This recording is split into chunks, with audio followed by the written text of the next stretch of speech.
بسم الله الرحمن الرحيم الحمد لله رب العالمين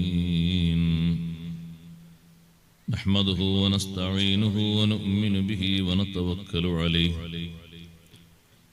ونعوذ بالله من شرور أنفسنا ومن سيئات أعمالنا من يهده الله فلا مضل له ومن يضلل فلا هادي له نشهد أن لا إله إلا الله وحده لا شريك له ونشهد أن سيدنا ونبينا ومولانا محمدا صلى الله عليه وسلم عبده ورسوله اللهم صل وسلم وبارك على رسولك سيدنا ومولانا محمد وعلى آله وأصحاب سيدنا ومولانا محمد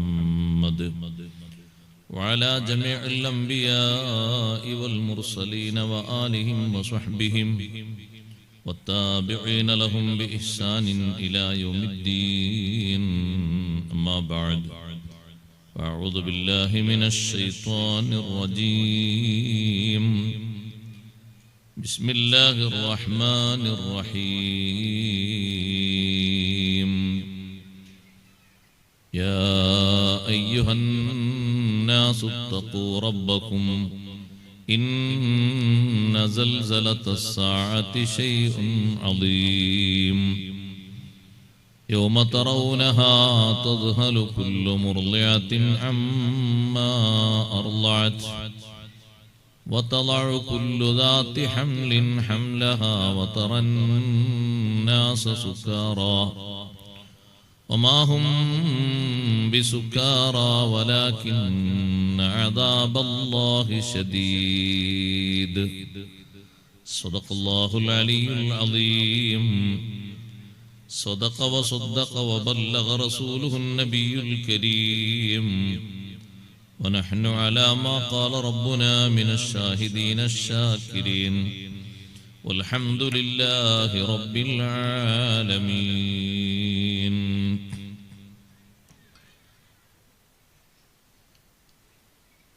قال النبي صلى الله عليه وسلم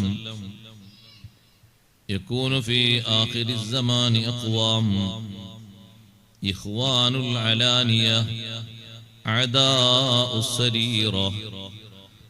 قال يا رسول الله كيف يكون ذلك؟ قال برغبة بعضهم إلى بعضهم وبرهبة بعضهم من بعض. صدق شفيعنا رسول الله صلى الله عليه وسلم. يا سيدي يا رسول الله خذ بيدي ما لي سواك فلا ألوي على أحد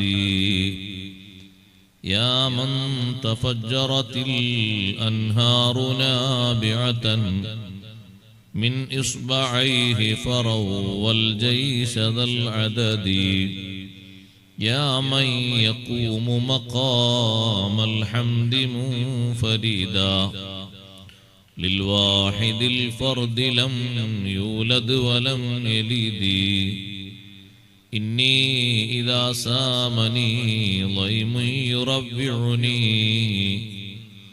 أقول يا سيد السادات يا سندي أقول يا سيد السادات يا سندي. സമാദരണീയരായ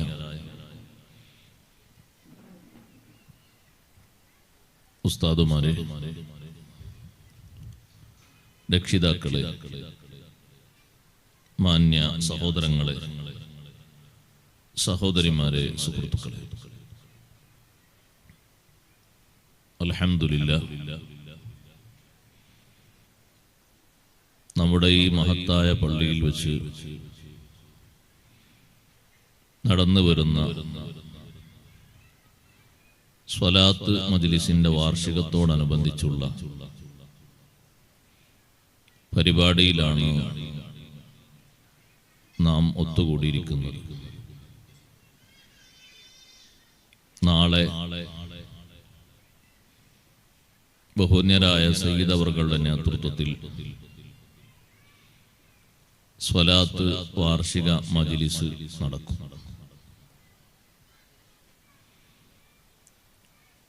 ആമുഖങ്ങൾ കൂടുതൽ നീട്ടിപ്പറയാതെ സമയം പരിമിതമായതുകൊണ്ട് ഞാൻ എൻ്റെ വിഷയത്തിലേക്ക് പ്രവേശിക്കുകയാണ്. അഷ്റഫുൽ ഖൽഖ് സയ്യിദുനാ റസൂലുള്ളാഹി സ്വല്ലല്ലാഹു അലൈഹി വസല്ലം 14 നൂറ്റാണ്ടുകൾക്ക് മുമ്പ് ലോകത്തോട് പ്രഖ്യാപിച്ച പ്രവചിച്ച പ്രവചനങ്ങളിൽ ചെറുതും വലുതുമായ ഒട്ടേറെ വിഷയങ്ങൾ ഉണ്ട്. അതിലെ ചെറിയ അടയാളങ്ങൾ ഏതാണ്ടെല്ലാം നമുക്ക് മുമ്പിൽ പ്രത്യക്ഷപ്പെട്ടു കഴിഞ്ഞു. വലിയ അടയാളങ്ങളിലേക്ക് കാത്തിരിക്കാനും ജീവിതം അത് വരുന്നതിന് മുമ്പ് ആഖിറത്തിലേക്ക് ഒരുക്കി തയ്യാറാക്കാനും വേണ്ടി നമ്മുടെ നന്മയ്ക്ക് വേണ്ടിയാണ് ഈ പ്രവചനങ്ങളെല്ലാം അവിടുന്ന് നിർവഹിച്ചു തന്നത്. പലപ്പോഴും നമ്മുടെ എല്ലാവരുടെയും മനോഗതി എനിക്ക് പലതും നിർവഹിക്കാൻ നേരമായിട്ടില്ല എന്നായിരിക്കും. ഇപ്പോഴും അങ്ങനെ. കൂടുതൽ ദിക്ർ, കൂടുതൽ സ്വലാത്ത് എന്ന് പറയുമ്പോ ഒരു 60 വയസ്സായ ആളും പറയും വയസ്സാകണ്ടേ. അപ്പൊ പിന്നെ എത്രയാന്നുള്ളത് കേൾക്കുന്ന ആള് ചോദിക്കും, ഒരു രസാവഹമായിട്ട് ചോദിക്കും, എത്രയാണ് നിങ്ങൾ കാത്തിരിക്കുന്നത്? എല്ലാവരുടെയും മനസ്സിലുള്ള മനോഗതി അങ്ങനെയാണ്. പിന്നെയാവാം, പിന്നെയാവാം, ഇപ്പോൾ നേരമായിട്ടില്ല, ഇപ്പോൾ നേരമായിട്ടില്ല. പക്ഷെ അങ്ങനെ നേരമായിട്ടില്ല, നേരമായിട്ടില്ല എന്ന് പറഞ്ഞ് ചില അടയാളങ്ങൾ ഇവിടെ പ്രത്യക്ഷപ്പെട്ടു കഴിഞ്ഞാൽ പിന്നെ ചെയ്യുന്നതിനൊന്നും ഫലം ലഭിക്കൂല. യൗമ യഅതി ബഅദു ആയാതി റബ്ബിക ലാ യൻഫഉ നഫ്സൻ ഈമാനുഹാ ലം തകുൻ ആമനത് മിൻ ഖബൽ ഔ കസബത് ഫീ ഈമാനിഹാ ഖൈറാ ഖുൽ ഇൻതളിറൂ ഇന്നാ മുൻതളിറൂൻ. അല്ലാഹു ജല്ല ജലാലുഹു പറയുന്നു, യൗമ യഅതി ബഅദു ആയാതി റബ്ബിക, നിന്റെ റബ്ബ് നിശ്ചയിച്ച ചില അടയാളങ്ങൾ വരുന്ന ദിവസം അത് പ്രത്യക്ഷപ്പെട്ടു കഴിഞ്ഞാൽ ലാ യൻഫഉ നഫ്സൻ ഈമാനുഹാ ലം തകുൻ ആമനത് മിൻ ഖബൽ, നേരത്തെ വിശ്വസിച്ചിട്ടില്ലാത്ത ഒരു മനുഷ്യനും പിന്നീട് വിശ്വാസം ഉപകരിക്കില്ല. പലർക്കും തോന്നും ഇസ്ലാം പഠിപ്പിക്കുന്ന പ്രവചനങ്ങളൊക്കെ പുലർന്നു, ശരിയാണ്, അതുകൊണ്ട് വേഗം മുസ്ലിം ആകട്ടെ. അങ്ങനെ ഈമാൻ സ്വീകരിക്കാൻ ആളുകൾ ഊറ്റത്തോടെ വരും, കൂട്ടം കൂട്ടമായി വരും. പക്ഷേ ഫലം ലഭിക്കൂല. അല്ലാഹു തആല സ്വീകരിക്കുന്ന സമയം കഴിഞ്ഞു എന്നർത്ഥം. തുലൂഉ ശംസ് മിനൽ മഗ്രിബ്, വലിയ അടയാളങ്ങളിൽ 10 ഒന്നാണ് പടിഞ്ഞാറിൽ നിന്ന് സൂര്യൻ ഉദിച്ചു വരിക എന്നുള്ളത്. പടിഞ്ഞാറിൽ നിന്ന് സൂര്യൻ ഉദിച്ചതിന് ശേഷവും ഇവിടെ മുഅ്മിനീങ്ങളുണ്ട്, ജനങ്ങളുണ്ട്, മുഅ്മിനീങ്ങളും അല്ലാത്തവരൊക്കെ ഉണ്ട്. പക്ഷേ ഈമാൻ ഇല്ലാത്തവർക്ക് ഇനി ഒരു ഈമാനിലേക്കും ഉയരാൻ കഴിയില്ല. ഈമാൻ ഉള്ളവന് ഉള്ള ഈമാൻ കരുപ്പിടിപ്പിക്കാനും കഴിയില്ല. ഔ കസബത് ഫീ ഈമാനിഹാ ഖൈറാ, അല്ലാഹു നൽകിയ ഈമാനിൽ പുരോഗതി ഉണ്ടാക്കാത്ത ഒരു മനുഷ്യനും ഇനി പുരോഗതി ഉണ്ടാക്കാൻ കഴിയില്ല. സമയം കഴിഞ്ഞു. അപ്പൊ ആ വലിയ അടയാളങ്ങളൊക്കെ പ്രത്യക്ഷപ്പെടുന്നതിന് മുമ്പ് ചെറുതിങ്ങനെ കാണുമ്പോ ഞാനും നിങ്ങളും, നമ്മൾ ഓരോരുത്തരും ഒരുങ്ങണം. അല്ലാഹ് ആഖിറത്തിലേക്ക് പോകാനുള്ള അടയാളങ്ങളാണ് അനുദിനം രാവും പകലും പുതുതായി പുതുതായി കണ്ടുകൊണ്ടിരിക്കുന്നത്. ഓരോന്നും എന്റെ മുന്നിൽ വരച്ചു കാണിച്ചത് ഉണ്ടെന്ന് വിശ്വസിക്കുന്നതിനപ്പുറം ഞാൻ ഒരുങ്ങാനാണ്. എന്റെ ജീവിതത്തിന്റെ യഥാർത്ഥ വഴിയിലേക്ക് ഒരുങ്ങാൻ എന്റെ യഥാർത്ഥ ജീവിതം ആരംഭിച്ചിട്ടില്ല. യഥാർത്ഥ ജീവിതം ആരംഭിക്കുന്നത് മരണത്തിന് ശേഷമാണ്. മരണത്തിന് ശേഷമാണ് യഥാർത്ഥ ജീവിതം. നന്മയും തിന്മയും വേർതിരിച്ച് ബോധ്യപ്പെടുന്ന യഥാർത്ഥ ജീവിതം, അധ്വാനിക്കാമായിരുന്നു എന്ന് ഏറെ ആഗ്രഹിക്കുന്ന വിലപിക്കുന്ന ജീവിതം, ആ ജീവിതം വരുന്നതിന് മുമ്പ് ഇവിടെ ഈ ചുരുങ്ങിയ കാലഘട്ടത്തിൽ അധ്വാനം നടത്തണം. അതുകൊണ്ടാണ് നമ്മെ ഓരോരുത്തരെയും ഹബീബ് റസൂലുള്ളാഹി സ്വല്ലല്ലാഹു അലൈഹി വസല്ലം തങ്ങൾ ഉദാഹരിച്ചത് ഒരു പ്രവാസ ലോകത്ത് ജീവിക്കുന്ന ആളെ പോലെയാണ്. നമ്മെ ഓരോരുത്തരെയും ഉദാഹരിച്ചത് അങ്ങനെയാണ്. കുൻ ഫിദ് ദുനിയാ കഅന്നക ഗരീബ് ഔ ആബിറു സബീൽ വഉദ്ദ നഫ്സക മിൻ അസ്ഹാബിൽ ഖുബൂർ. ഏത് ചെറിയ സൗകര്യത്തിലും താമസിക്കാൻ റെഡിയാണ് ഒരു 2000 രൂപക്ക് ശമ്പളം കിട്ടുന്ന ഒരു പ്രവാസി. വേണമെങ്കിൽ ഒരു കൂണിക്കോട്ടിലും കഴിഞ്ഞവരുണ്ടാകും 10 കൊല്ലം. കഥ പതുക്കെ ചോദിച്ചാ പറഞ്ഞുതരും. ചിലരുടേതൊക്കെ ഒരു ആത്മകഥ എഴുതുകയാണെങ്കിൽ 1000 പേജിൽ അപ്പെടും.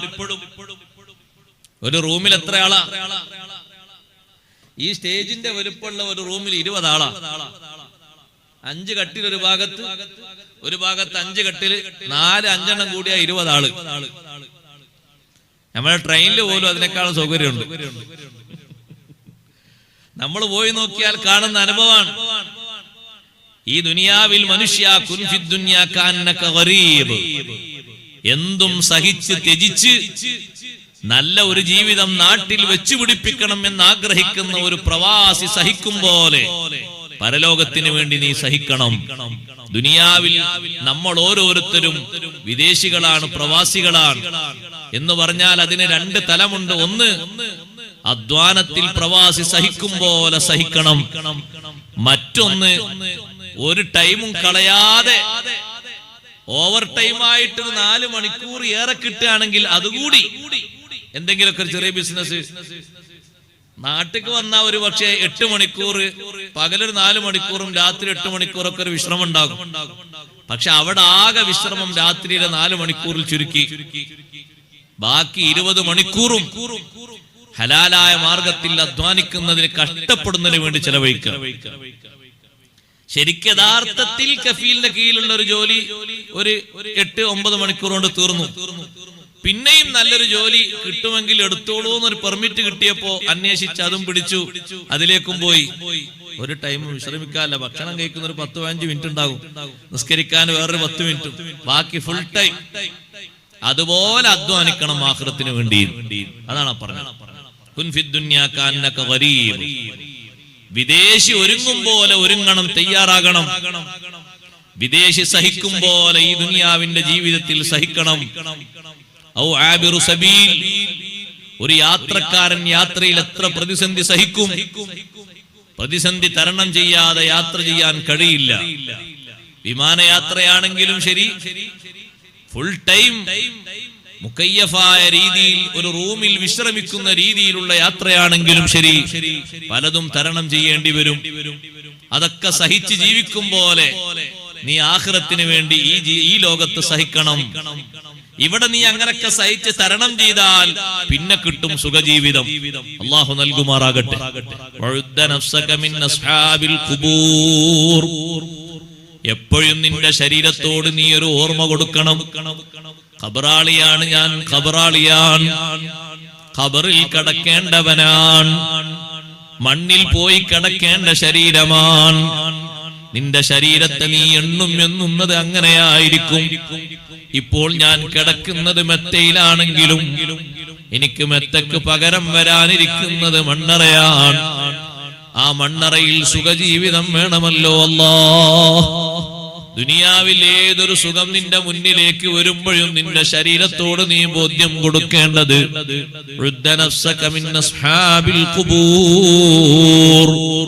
ഒരുങ്ങാനാണ് ഈ പ്രവചനങ്ങളൊക്കെ മുന്നിൽ വെച്ച് തരുന്നത്.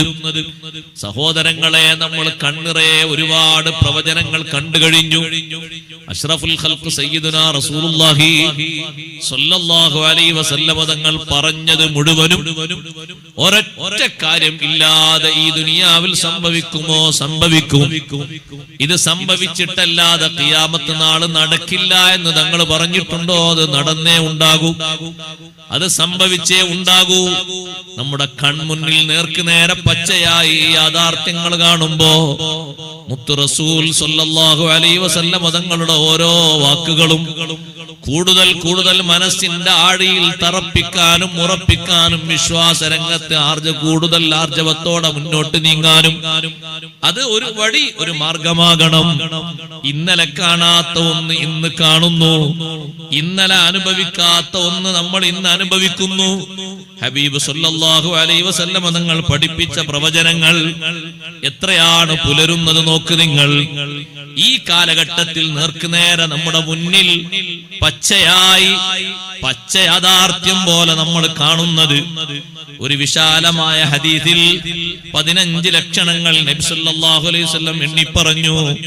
ഇദാ ഫഅലതു ഉമ്മത്തി 15 ഖിസാൽ, എന്റെ സമുദായം 15 കാര്യങ്ങൾ അനുവർത്തിച്ചു കഴിഞ്ഞാൽ ഫഖദ് ഹല്ല ബിഹൽ ബലാ,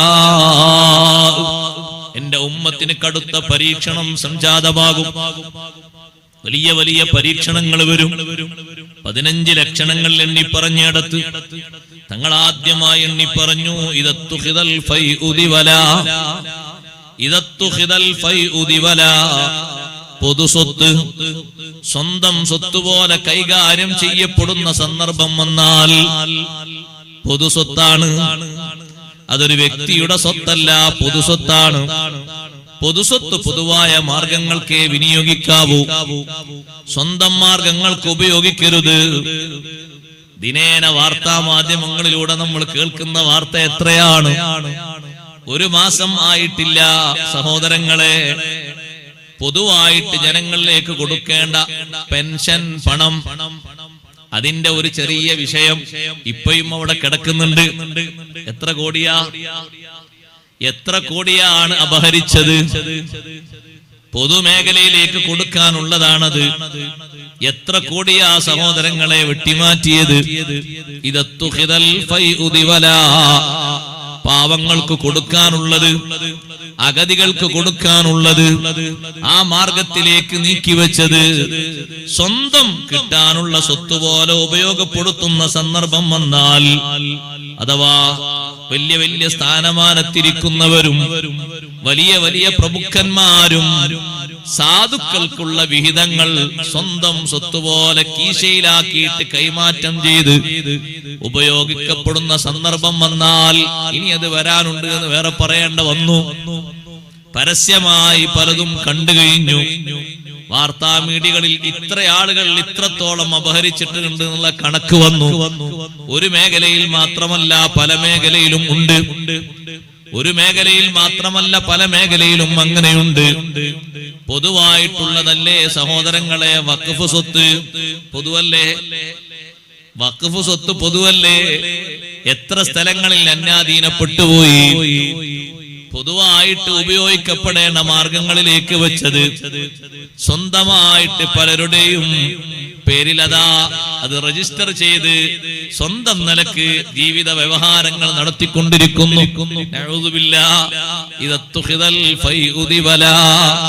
പൊതുവായിട്ടുള്ള ഒന്ന് സ്വന്തത്തിലേക്ക് ഉപയോഗിക്കാൻ ഏറ്റവും കൂടുതൽ ശ്രദ്ധയോടുകൂടെ കൈകാര്യം ചെയ്തിരുന്ന അഷ്റഫുൽ ഖൽഖ് റസൂലുള്ളാഹി സ്വല്ലല്ലാഹു അലൈഹി വസല്ലം തങ്ങളുടെ ശിഷ്യന്മാര് ഭരണം നടത്തുന്ന കാലം പൊതു സ്വത്തിൽ നിന്ന് സ്വന്തം സ്വകാര്യം ചെയ്യുന്ന ഒരു സന്ദർഭം ബോധ്യപ്പെട്ടപ്പോ എത്ര കർശനമായിട്ടാണ് അത് വിലക്കിയത് എന്നറിയുമോ? ബഹുമാനപ്പെട്ട ഉമർ ബിൻ അബ്ദുൽ അസീസ് റളിയല്ലാഹു അൻഹു 5ാം ഖലീഫ തന്റെ മകന് മദീനയുടെ ഒരു ചെറിയ ഭരണം ഏൽപ്പിച്ചപ്പോ, ഇസ്ലാമിക ലോകത്തിന്റെ മുഴുവൻ ഭരണവും അല്ല, മദീനയിലെ ഒരു പഞ്ചായത്ത് ഭരണം എന്ന് കൂട്ടിക്കോളൂ, അല്ലെങ്കിൽ ഒരു മുനിസിപ്പാലിറ്റി ഭരണം സ്വന്തം മകനെ ഏൽപ്പിച്ചപ്പോ ആ മകൻ ഒരു മോതിരം വാങ്ങി 1000 ദിർഹമിന്. കസേരയിൽ ഇരുന്നിട്ടേ ഉള്ളൂ, കസേര കിട്ടിയപ്പോഴേക്കും 1000 ദിർഹമിന് ഒരു മോതിരം. ഉപ്പാക്ക് ഉമർ ബിൻ അബ്ദുൽ അസീസ് റളിയല്ലാഹു അൻഹു വിവരം കിട്ടിയപ്പോ ഉപ്പ ഒരു കത്തെഴുതി, മോനെ നീ ഇരിക്കുന്ന കസേര ജനങ്ങളുടെ ആവശ്യത്തിന് വേണ്ടി അത് നിർവഹിച്ചു കൊടുക്കാൻ വേണ്ടി മുന്നിലേക്ക് വെച്ചു തന്ന കസേരയാണ്. സ്വന്തം ആഗ്രഹങ്ങളും താല്പര്യങ്ങളും നിറവേറ്റപ്പെടാൻ വേണ്ടിയല്ല. നീ 1000 ദിർഹമിന് ഒരു മോതിരം വാങ്ങി എന്ന വിവരം എനിക്ക് കിട്ടിയിട്ടുണ്ട്. ആ മോതിരം വിൽക്കണം. 1000 ദിർഹമിന് 1000 പാപങ്ങൾക്ക് ഭക്ഷണം കൊടുക്കണം. പകരം എന്റെ മോനൊരു ഇരുമ്പിന്റെ മോതിരം വാങ്ങി ധരിക്കണം. ആ മോതിരത്തിന്റെ കല്ലിന്റെ ഭാഗത്തൊരു എഴുതി വെക്കണം, റഹിമല്ലാഹു റഅൻ അറഫ ഖദ്റ നഫ്സിഹി എന്നൊരു എഴുത്ത് അതിന്റെ ഭാഗത്ത് എഴുതിയിട്ട് ഇടക്കിടക്ക് ഇങ്ങനെ നോക്കണം. സ്വന്തം നിലവാരം തിരിച്ചറിയുന്നവന് അല്ലാഹു റഹ്മത്ത് ചെയ്യട്ടെ എന്നൊരു അമൂല്യമായൊരു വചനം, ഒരു തത്വോപദേശം നീ എഴുതി വെക്കണം. അത് മോതിരത്തിന്റെ കല്ലിൽ കുറിച്ചു വെക്കണം. ഇപ്പോൾ നീ ധരിച്ചിരിക്കുന്ന വെള്ളിയുടെ വിലയാർന്ന മോതിരമില്ലേ, അത് നീ അഴിച്ചു വിറ്റ് 1000 മിസ്കീന്മാർക്ക് ഭക്ഷണം കൊടുക്കണം. പൊതു ഖജനാവിൽ നിന്ന് അങ്ങനെ എടുത്ത് നീ മോതിരം ധരിക്കരുത്. ഒരു സുന്നത്തല്ലേ എന്നുള്ളവർക്ക് എന്റെ മോനല്ലേ ഒരു സുന്നത്തല്ലേ? പൊതുഭാഗാണ്. പൊതുഭാഗം വെച്ചിരിക്കുന്നതിന് ചില നിയമങ്ങളും കാര്യങ്ങളൊക്കെ ഉണ്ട്. അതുപോലെ ഉപയോഗിക്കാവൂ. സ്വന്തം കാര്യങ്ങൾക്ക് താല്പര്യങ്ങൾക്ക് വേണ്ടിയല്ല ആ പൊതു സ്വത്ത് കരുപ്പിടിപ്പിക്കേണ്ടത്. ഉമർ ഇബ്നു അബ്ദുൽ അസീസ് റളിയല്ലാഹു അൻഹുവിന്റെ കത്ത് കിട്ടിയപ്പോഴേക്ക് അത് വായിച്ച് ഉപ്പയുടെ താക്കീതുകളൊക്കെ കണ്ടപ്പോ മകൻ പേടിച്ചു, മോതിരം അഴിച്ചു വിറ്റു. ഉപ്പ പറഞ്ഞതുപോലെ 1000 മിസ്കീന്മാർക്ക് ദാനം ചെയ്തു, ഭക്ഷണം വിളമ്പിക്കൊടുത്തു. പകരം വാങ്ങാൻ വേണ്ടി പറഞ്ഞത് ഒരു ഇരുമ്പിന്റെ മോതിരമാണ്. നിങ്ങൾ നോക്ക്, കുറഞ്ഞ കാശ് കൊണ്ട് ഒരു വെള്ളി മോതിരം വാങ്ങിക്കുമെന്ന് അറിയില്ല. മോൻ അത് ധരിച്ചാ മതി. ഏതാണ് ഈ മോന്? ഭരണക്കസേരയിൽ ഇരിക്കുന്ന മോനാണ്. നബി സല്ലല്ലാഹു അലൈഹി വസല്ലം തങ്ങൾ ഒന്നാമതായി പറഞ്ഞ അടയാളം, ഇനിയും അത് വെളിവാകാനുണ്ട് എന്ന് കാത്തിരിക്കണം. വേണ്ട. വസ്സഖൽ അമാനതു മഗ്നമാ. രണ്ടാമതായി തങ്ങൾ പറഞ്ഞു വൽ അമാനതു മഗ്നമാ, സൂക്ഷിപ്പ് സ്വത്ത്. സൂക്ഷിപ്പ് സ്വത്ത് ഗനീമത്ത് സ്വത്ത് പോലെ ഉപയോഗിക്കുന്ന സന്ദർഭം വന്നാൽ സൂക്ഷിക്കാനും ശ്രദ്ധിക്കാനും വേണ്ടി കൊടുത്തത് സ്വന്തത്തിന് ലാഭം കിട്ടിയ ഗനീമത്ത് സ്വത്ത് പോലെ ഉപയോഗിക്കാൻ പറ്റുമോ? ഇല്ല. എന്റെ കയ്യിൽ ഒരാൾ സൂക്ഷിക്കാൻ വേണ്ടി എന്റെ കയ്യിൽ ഒരു സ്വർണം ഏൽപ്പിച്ചാൽ അയാൾ എത്ര കാലം കഴിഞ്ഞിട്ട് തിരിച്ചു കൊടുക്കാൻ ആവശ്യപ്പെടുന്നുവോ അതുപോലെ ഞാനത് സൂക്ഷിക്കണം. എന്റെ ഒരു സ്വത്ത് പോലെ ഞാനത് ഉപയോഗപ്പെടുത്തിയിട്ട് അദ്ദേഹം ചോദിക്കുമ്പോ അത് ഞാൻ ഉപയോഗിച്ചിട്ടുണ്ട്, നിനക്ക് വേണമെങ്കിൽ പകരം വാങ്ങിത്തരാം എന്ന് പറയുന്നത് ശരിയല്ല. വിശ്വസ്തത അത്രത്തോളം നഷ്ടപ്പെട്ടു പോകും. സൂക്ഷിക്കാൻ ഏൽപ്പിച്ചതല്ലേ, അതങ്ങനെ തന്നെ സൂക്ഷിക്കണം. വൽ അമാനത്തു മഗ്നമാ. അഷ്റഫുൽ ഖൽഖ് സയ്യിദുനാ റസൂലുള്ളാഹി സ്വല്ലല്ലാഹു അലൈഹി വസല്ലം തങ്ങൾക്ക് എല്ലാവരും വിളിച്ചിരുന്ന സ്ഥാനപ്പേര് തന്നെ അൽ അമീൻ എന്നല്ലേ? അവിടുത്തെ അമാനത്തിലേക്ക് ചേർത്തിയിട്ടുള്ള ഏറ്റവും വലിയ സൽപ്പേര്. തങ്ങൾ മക്കയിൽ നിന്ന് മദീനയിലേക്ക് ഹിജ്റ പോകുമ്പോ മുശ്രിക്കുകളടക്കം സൂക്ഷിക്കാൻ കൊടുത്ത സ്വത്ത് വിതരണം ചെയ്യാൻ ഏൽപ്പിച്ചത് അലി ഇബ്നു അബീ ത്വാലിബ് റളിയല്ലാഹു അൻഹുവിനെയാണ്. അലി റളിയല്ലാഹു അൻഹു അതിനു വേണ്ടി ദിവസം എടുത്തത് 3 ദിവസമാണ്. അത്രത്തോളം സാധനങ്ങൾ മുശ്രിക്കുകളും അല്ലാത്തവരും എല്ലാവരും സൂക്ഷിക്കാൻ കൊണ്ടുവന്ന് കൊടുത്തിരിക്കുന്നത് അൽ അമീന്റെ അടുത്താണ്. അതിൽ ദിർഹമുണ്ട്, ദീനാറുണ്ട്, രത്നങ്ങളുണ്ട്, മുത്തുകളുണ്ട്, പലതുണ്ട്, വിലപിടിപ്പുള്ള പലതുണ്ട്. 3 ദിവസം എടുക്കേണ്ടി വന്നു. മക്കയിലുള്ള ആളുകളെ കണ്ടെത്താനല്ല, ഇത് വിതരണം ചെയ്ത് തീർക്കാൻ. അത് മുഴുവനും കൊടുത്തതിന് ശേഷമേ വരാവൂ എന്ന് അലി റളിയല്ലാഹു അൻഹുവിനോട് നിർദ്ദേശം കൊടുത്തിരുന്നു. എത്രത്തോളമാണ് ഏൽപ്പിച്ചിരിക്കുന്നത്? ആ അമാനത്തിന് എത്രമാത്രം വലിയ ബഹുമാനം ഉണ്ട്. സൂക്ഷിക്കാൻ വേണ്ടി ഏൽപ്പിച്ചൊരു സ്വത്ത് ഭദ്രമായിട്ട് തന്നെ അത് നിൽക്കണം എന്നതുകൊണ്ടല്ലേ ബഹുമാനപ്പെട്ട ഖളിർ അലൈഹിസ്സലാം ചാഞ്ഞ് ചെരിഞ്ഞ് വീണുപോകാനായ ഒരു മതിൽ കെട്ട്, അതും ചെറിയൊരു മതിലല്ല, 500 മുഴം ഉയരമുള്ള വലിയൊരു വൻമതിലാണ്. അത് ഭദ്രമായ രൂപത്തിൽ, അവിടെ പൊളിയാത്ത രൂപത്തിൽ ഭദ്രമായി കെട്ടി നിർത്തിയത്, ഒരു കൂലിയും വാങ്ങാതെ കെട്ടി നിർത്തിയത്. പാവപ്പെട്ട യതീമുകൾക്ക് അതിനടിയിൽ അവരുടെ പിതാവ് നേരത്തെ സൂക്ഷിച്ചു വെച്ചിരുന്ന ഒരു നിധിയുണ്ട്. ആ നിധി വേറെ ആരുടെയെങ്കിലും കയ്യിലെത്തിയിട്ട് പാവങ്ങൾക്കത് കിട്ടാതെയായാൽ വലിയ വിഷമം അല്ലേ? അത് വിചാരിച്ചാണ് ആ ചുമരിന്റെ പണിയെടുത്തത്. വഅമ്മൽ ജിദാറു ഫകാന ലിഗുലാമൈനി യതീമൈനി ഫിൽ മദീന വകാന തഹ്തഹു കൻസുൽ ലഹുമാ വകാന അബൂഹുമാ സ്വാലിഹാ فأراد ربك أن يبلغا أشدهما ويستخرجا كنزهما. ഈ മക്കൾക്ക് നല്ല പ്രായപൂർത്തിയും പക്വതയും വന്ന പ്രായമെത്തുമ്പോ ഉപ്പയുടെ സമ്പത്തിനെ പറ്റി അന്വേഷിക്കുമ്പോ ഇങ്ങനെ ഒരു നിധിയുണ്ട് എന്നറിയുമ്പോ അതെടുത്തുകൊണ്ട് സുന്ദരമായി ജീവിക്കണമെങ്കിൽ അത് സുരക്ഷിതമായി നിൽക്കണം. മതിൽ പൊളിഞ്ഞു വീണാൽ ആരുടെയെങ്കിലും കയ്യിലെത്തും. അവരോട് പോയി യതീമിന്റെ സ്വത്താണ് എന്ന് പറഞ്ഞാലും അത് കിട്ടില്ല. അതുകൊണ്ട് ആ അമാനത്ത് അങ്ങനെ തന്നെ നിൽക്കണം. അതിനാണ് അത്രയും വലിയ ഒരു മതില്. ഒരു 5 പൈസ 5 കാശ് പോലും കൂലി വാങ്ങാതെ ഏറ്റവും നല്ല സൗജന്യമായ ഖിദ്മത്തിലൂടെ പടുത്തുയർത്തിയത് അമാനത്തിന്റെ മൂല്യം മനസ്സിലാക്കി തരാനാണ്. വൽ അമാനത്തു മഗ്നമാ, അമാനത്ത് പൂർണ്ണമായും നഷ്ടപ്പെട്ടു പോയാൽ വസ്സകാത്തു മഗ്റമാ, മൂന്നാമത്തെ അടയാളം സക്കാത്ത് കടബാധ്യതയായി മാറിയാൽ. മരിച്ചു പോകുന്ന ആളുകളെ കുറിച്ച് ഏറ്റവും പേടിക്കപ്പെടുന്ന ഒരു കാര്യം ഇപ്പോൾ അതാണ്. എത്രയോ ആളുകൾ ഈ അടുത്ത് മരണപ്പെട്ടതറിഞ്ഞപ്പോ വിഷയം പറയാൻ വേണ്ടി മക്കൾ അടുത്ത് വരുമ്പോ അവരോട് ചോദിക്കുന്നു, ബാപ്പക്ക് എന്തായിരുന്നു പണി? ബാപ്പക്ക് ഇന്നയും ഒരു ബിസിനസ് ഉണ്ടായിരുന്നു. സക്കാത്ത് കൊടുത്തിരുന്നോ? ഇല്ലേ, ഇല്ല. 10-25 കൊല്ലത്തെ സക്കാത്ത് കടബാധ്യതയായിട്ടാണ് ബാപ്പ മരിച്ചുപോയത്. നഊദു ബില്ലാഹ് വസ്സകാത്തു മഗ്റമാ. സക്കാത്ത് ഒരു കടബാധ്യത. നമ്മുടെ മുറാദുകളൊക്കെ നടക്കുന്നുണ്ട്. ഒരു തുച്ഛമായി പാവങ്ങൾക്ക് നിശ്ചിത ആളുകളിലേക്ക് കൈമാറേണ്ടത് കടബാധ്യതയാണ്. ഡെപ്പോസിറ്റായി എല്ലാവരുടെ പക്കലും അധിക ആൾക്കാരുടെ പക്കലും സക്കാത്ത് കൊടുക്കേണ്ട തുകയുണ്ട്. പലർക്കും അതിന് അർഹതയുണ്ട്. അർഹതയുള്ളവർ ഓരോ വർഷം ഏറി വരികയാണ്. അക്കൗണ്ടിന്റെ എണ്ണവും അക്കൗണ്ടിൽ വരുന്ന വരവും കൂട്ടി നോക്കിയാൽ നമുക്കത് മനസ്സിലാകും. പക്ഷേ കൊടുക്കേണ്ടത് ചെറിയൊരു തുക മാത്രമാണ്. അത് കടബാധ്യതയാണ്. കടമായത് ബാക്കി വെക്കരുത്, കറക്റ്റായത് കൊടുക്കണം. അതൊരു കടബാധ്യതയായി ബാക്കി വെച്ചാൽ നമ്മുടെ ഹസനാത്തിൽ നിന്നെടുത്ത് ആഖിറത്തിൽ കൊടുക്കേണ്ടി വരും. പകരമായി നിസ്കാരം കൊടുക്കേണ്ടി വരും, നോമ്പ് കൊടുക്കേണ്ടി വരും, ദാനധർമ്മങ്ങൾ കൊടുക്കേണ്ടി വരും, ഹജ്ജും ഉംറയും കൊടുക്കേണ്ടി വരും. ഒന്നും ഇല്ലാത്തവനായി തുലഞ്ഞു നിൽക്കേണ്ടി വരും. കൊടുക്കേണ്ട ഹക്ക് കൊടുക്കണം.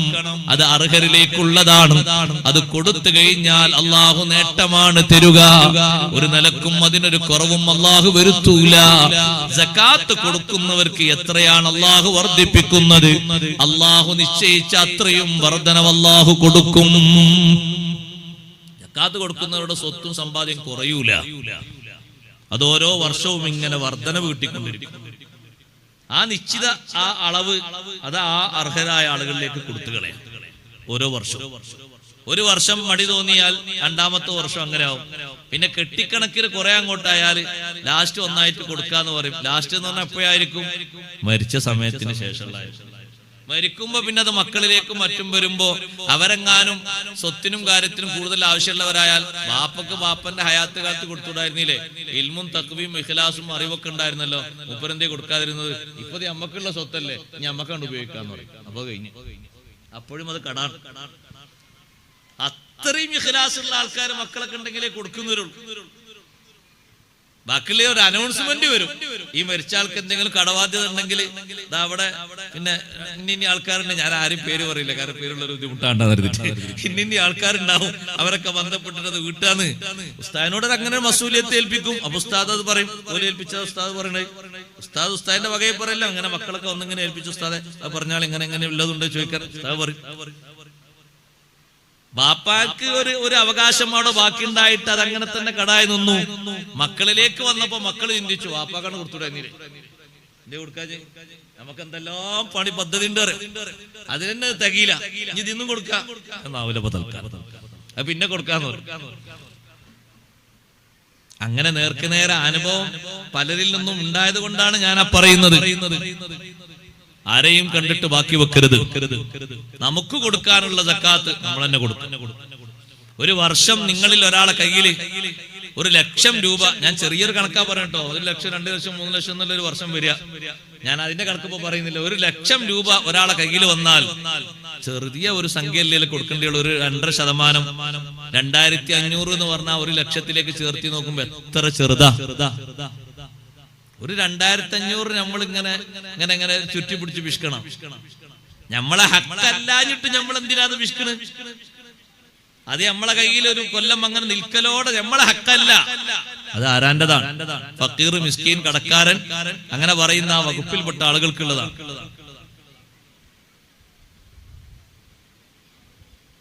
അവരിലേക്ക് നമ്മൾ അങ്ങനെ കൊടുത്തോ, അല്ലാഹു തആല പറയുന്നത് വർധനവ് കിട്ടുന്നതാണ്. വമാ ആതീതും മിൻ സക്കാത്തിൻ തുരീദൂന വജ്ഹല്ലാഹ് ഫൗലൈക ഹുമുൽ മുളഇഫൂൻ.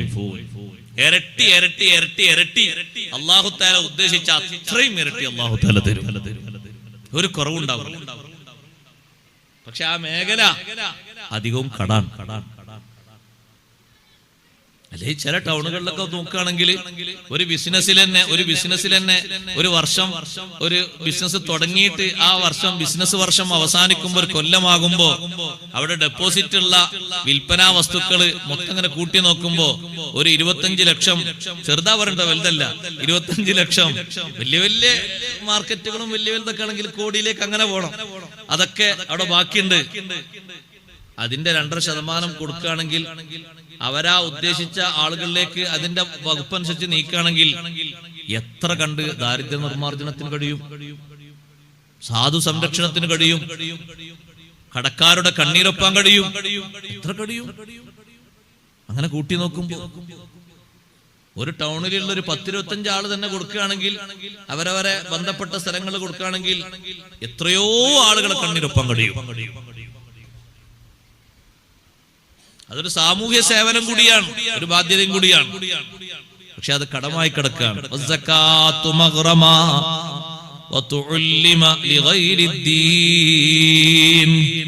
നബി സല്ലല്ലാഹു അലൈഹി വസല്ലം നിങ്ങൾ പറയുന്നു, പഠനം നടത്തപ്പെടുന്നു ദീനല്ലാത്തതിന് വേണ്ടി.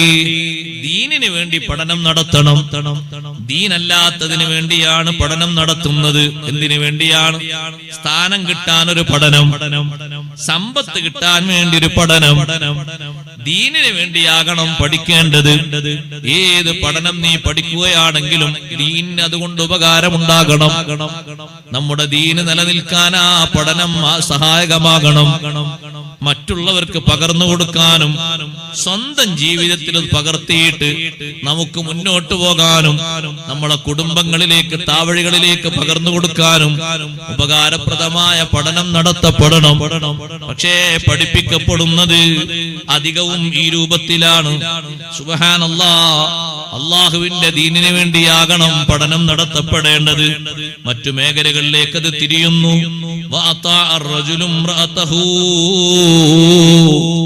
ഒരാൾ തന്റെ ഭാര്യയ്ക്ക് വിധേയപ്പെടുന്നു. ഭാര്യ എന്തു പറയുന്നു, അത് ശരിയാണോ തെറ്റാണോ എന്നൊന്നും നോക്കാതെ വേണ്ട രൂപത്തിൽ അനുസരിക്കുന്നു. നല്ല രൂപത്തിലാണോ ആരുടേതും അനുസരിക്കണം. അതൊരു ഭാര്യൻ്റെത് മാത്രം പിന്നെ എടുത്തു പറയാനില്ല. ഭാര്യ പറയുന്നയാളോട്, എനിക്കെന്റെ ഫ്രണ്ട്സിന്റെ കൂടെ അല്ലെങ്കിൽ എന്റെ കൂട്ടുകാരികളുടെ കൂടെ എനിക്ക് ഒരു ടൂറിന് പോകണം. അയാൾ ചോദിക്കുന്നു, ആരാ നേതൃത്വം? നേതൃത്വം നൽകാൻ ഞങ്ങളുടെ 4 നേതാക്കളുണ്ട്. ആ 4 പേരിൽ ഈ പെണ്ണിനെ നോക്കാനോ പരിരക്ഷിക്കാനോ ഒരു മഹ്റമും ഇല്ല. മുഴുവനും അന്യപുരുഷന്മാരാണ്.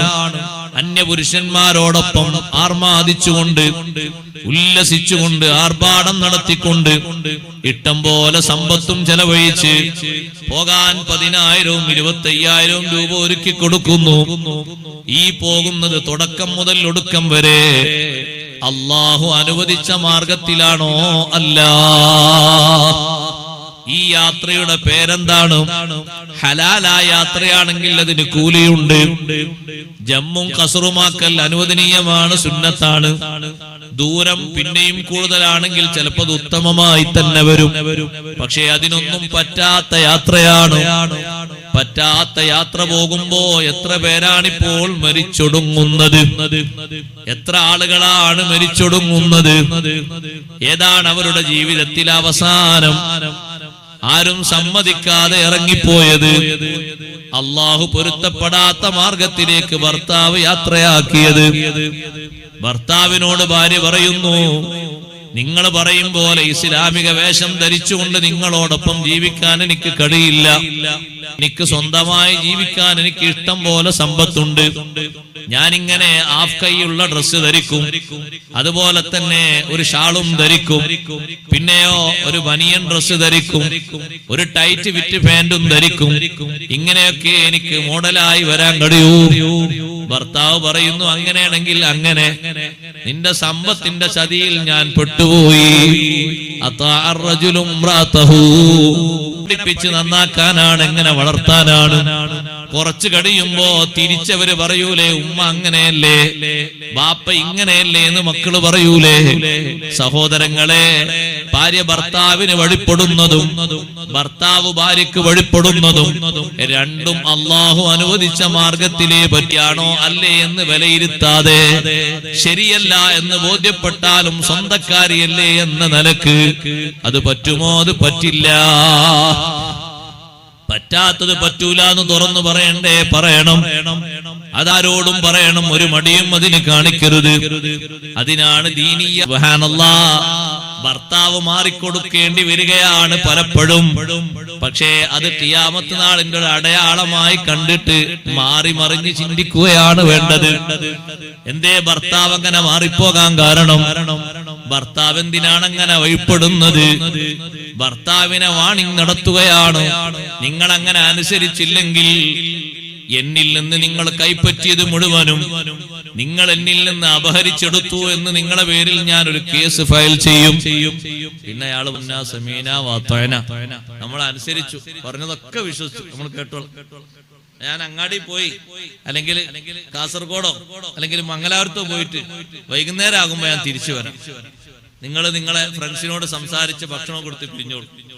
ആ വീട്ടിൽ വരുന്നത് കൂട്ടുകാര് മാത്രല്ല, കൂട്ടുകാരികളും കൂട്ടുകാരും. കാണാൻ പറ്റാത്തവരാണ് പലരും. അങ്ങനെ ഇരുന്ന് ചൊങ്കും ചുറുവിനോ ഡിഗ്രിക്കോ പഠിക്കുമ്പോഴുള്ള കൂട്ടുകാരാണ്. കൂട്ടുകാരൊക്കെ ഉണ്ടാകും, പക്ഷേ അതൊരു ടൈം കഴിഞ്ഞാൽ, പഠനകാലം കഴിഞ്ഞാൽ അത് കഴിഞ്ഞു. പിന്നെയും അവരെ വീട്ടിലേക്ക് വിളിച്ച് സൽക്കരിച്ച് കിന്നാരം പറയേണ്ട അവസ്ഥ അല്ല. അങ്ങനെ ഒരു സാഹചര്യത്തിൽ ഈ ഭർത്താവിനോട് പോകാൻ പറയുമ്പോ അയാള് വഴിപ്പെടേണ്ടി വരുന്നു. ആണും പെണ്ണും മാസിയത്തിൽ വഴിപ്പെടാൻ പാടില്ല. ഭർത്താവ് പറഞ്ഞു ഭാര്യയോട് ഒരു തെറ്റ് ചെയ്യാൻ ഭാര്യ അനുസരിക്കാൻ പറ്റുമോ? ഇല്ല. ബാബുൻ ലാ തുതിഉൽ മർഅതു സൗജഹാ ഫീ മാസിയ. പെണ്ണ് ഭർത്താവിനോട് കുറ്റകരമായ കാര്യത്തിൽ വഴിപ്പെടാൻ പാടില്ല, അനുസരിക്കാൻ പാടില്ല എന്നതിനെ പറ്റി പറയുന്ന ഒരു അധ്യായം എന്ന് കാണാം സഹീഹുൽ ബുഖാരി. എന്താണ് അവിടെ കൊണ്ടുവന്ന ഹദീസ്? ബഹുമാനപ്പെട്ട ഹബീബ് സല്ലല്ലാഹു അലൈഹി വസല്ലം തങ്ങളടുത്തേക്ക് ഒരു ഉമ്മ തന്റെ മോളെയും കൊണ്ടുവന്നിരിക്കുകയാണ്. ഇതിന്റെ മോളാണ്, ഈ അടുത്ത് കല്യാണം കഴിച്ചു വിട്ടതാണ്. എന്താ പ്രശ്നം? ഈ പെണ്ണിന് കുറച്ച് മുടി കുറവുണ്ട്, കുറച്ച് മുടി വെച്ചു കൊടുക്കാൻ വേണ്ടി ഭർത്താവ് പറഞ്ഞ് വീട്ടിലാക്കി പോയതാണ്. മുടി സാധാരണ രൂപത്തിലൊക്കെ ഉണ്ട്, പക്ഷെ അതിങ്ങോട്ട് തായ്ഭാഗം വരെ അങ്ങോട്ട് എത്തിയിട്ടില്ല എന്നുള്ളൊരു പരാതിയുള്ളൂ. അങ്ങനെ അങ്ങോട്ട് തൂങ്ങിയിട്ട് തായ്ഭാഗം വരെ എത്തണം, ഏകദേശം ഒരു അരക്കെട്ട് വരെ എത്തണം. അത്ര ഇല്ലാത്തത് കൊണ്ട് കുറച്ച് വെച്ചു കൊടുക്കാൻ വേണ്ടി പറഞ്ഞു പോയതാണ്. അങ്ങനെ വെച്ചു കൊടുക്കാൻ പറ്റുമോ നബിയെ? ഇല്ലല്ല, വെച്ചു കൊടുക്കാൻ പറ്റൂല. ലാ ഇന്നഹു ലുഇനൽ മുസ്ലിലാത്ത്. അങ്ങനെ വെപ്പുമുടി വെക്കുന്നവരെ ശപിക്കപ്പെട്ടിരിക്കുന്നു, ആക്ഷേപിക്കപ്പെട്ടിരിക്കുന്നു. അത് പറ്റാത്തൊരു സംഗതിയാണ് എന്ന് ഹബീബ് സല്ലല്ലാഹു അലൈഹി വസല്ലം. ആ വിഷയത്തിൽ ഭർത്താവിനെ അനുസരിക്കേണ്ടതില്ല, അത് കുറ്റകരമാണ്. കുറ്റകരമായ ഏത് സംഗതിക്കും വിധേയപ്പെടാൻ പാടില്ല. ആരും ആരെയും അനുസരിക്കാൻ പാടില്ല. ലാ ത്വഅത ലി മഖ്ലൂഖിൻ ഫീ മഅസിയത്തിൽ ഖാലിഖ്. സൃഷ്ടാവായ റബ്ബിനെ എതിര് ചെയ്തുകൊണ്ട് ഒരു സൃഷ്ടിക്കും ഒരാളും വിധേയപ്പെടാൻ പാടില്ല. അത് പൊതുവെയുള്ളൊരു നിയമമാണ്. പ്രത്യേകിച്ച് ഇങ്ങനെ ഒരു നിയമമുണ്ട്. ഹബീബ് സല്ലല്ലാഹു അലൈഹി വസല്ലം നിങ്ങൾ പറയുന്ന ഈ കാര്യം നമ്മൾ പച്ചയായി കാണുന്നു. പലപ്പോഴും പേടിപ്പെടുത്തുന്ന പല സംഗതികളും ഉണ്ടാകുന്നു. വഴിപ്പെട്ടു പോകാൻ പലരും കീഴ്പ്പെട്ടു പോകാൻ, ചിലര് കുടുങ്ങിയിട്ട് സാമ്പത്തികമായിട്ട്, മറ്റു പലരും വേറെ വഴിയൊന്നുമില്ല, ഞാൻ കുടുങ്ങിപ്പോയല്ലോ എന്നുള്ള നിലക്ക് നല്ല ആർജവത്വത്തോടെ നിന്ന് അള്ളാഹു പഠിപ്പിച്ച കാര്യങ്ങളിൽ മാത്രം വിധേയപ്പെട്ട് മുന്നോട്ട് പോകണം.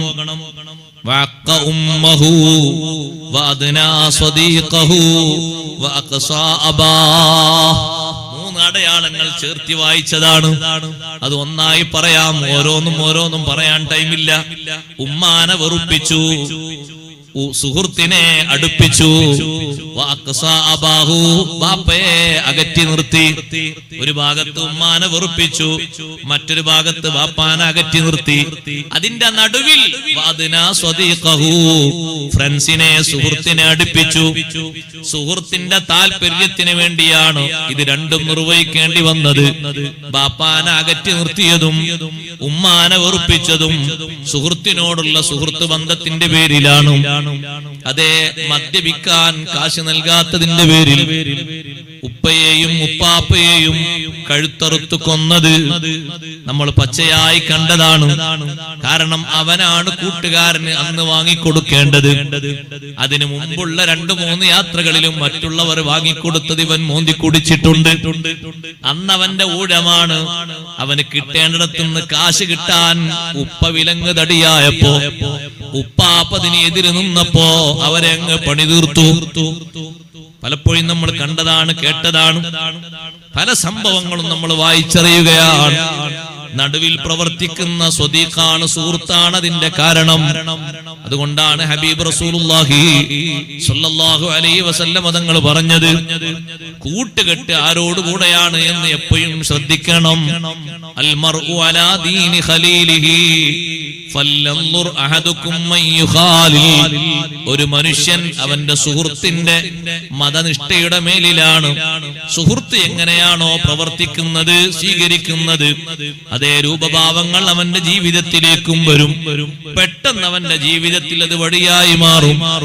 ആരോട് ചങ്ങാത്തം കെട്ടണം എന്ന് ശരിക്ക് ശ്രദ്ധിക്കണം. നല്ല മനുഷ്യരോട്, മുത്തഖീങ്ങളോട് മാത്രമേ കൂട്ടുകൂടാവൂ.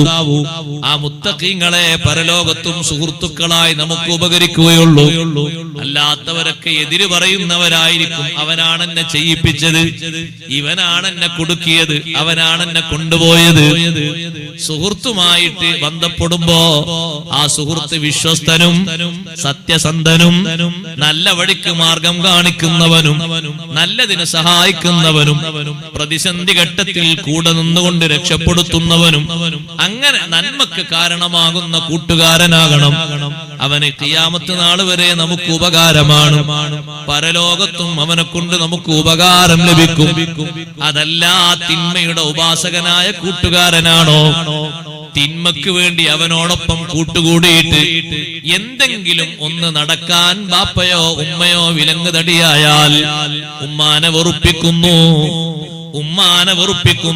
ഉമ്മാനെ ചീത്ത വിളിക്കുന്നു, ഉമ്മാനെ അപഹസിക്കുന്നു, പരിഹസിക്കുന്നു. കൂട്ടുകാരൻ പറഞ്ഞതിന്റെ പേരിൽ ഉമ്മയോട് പിണങ്ങിക്കഴിയുന്നു. നഊദു ബില്ലാഹ്. കൂട്ടുകാരി പറഞ്ഞതിന്റെ പേരിൽ ഉപ്പയോട് കയർക്കുന്നു, ദേഷ്യപ്പെടുന്നു, ബന്ധം കുറക്കുന്നു, അകറ്റി നിർത്തുന്നു.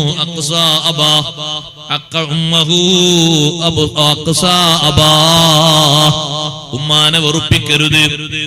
സ്വന്തം ജീവിതത്തിൽ ഒരു ഇണയെ കിട്ടിയാലും ഉമ്മയോടുള്ള ബന്ധം കുറയരുത്, ബാപ്പയോടുള്ള ബന്ധം കുറയരുത്, ബഹുമാനം കുറയരുത്. സ്വന്തം ജീവിതത്തിന്റെ പങ്കാളിയെ അള്ളാഹുവിന്റെ പൊരുത്തത്തിലായി സ്നേഹബന്ധത്തോടെ ബന്ധിപ്പിച്ചു മുന്നോട്ട് കൊണ്ടുപോകുമ്പോ ഉമ്മയോടുള്ള സ്നേഹവും ആദരവും ബഹുമാനവും സംരക്ഷണവും സമ്പർക്കവും ഒരിഞ്ച് പോലും കുറയാതെ കാത്തു സൂക്ഷിക്കണം.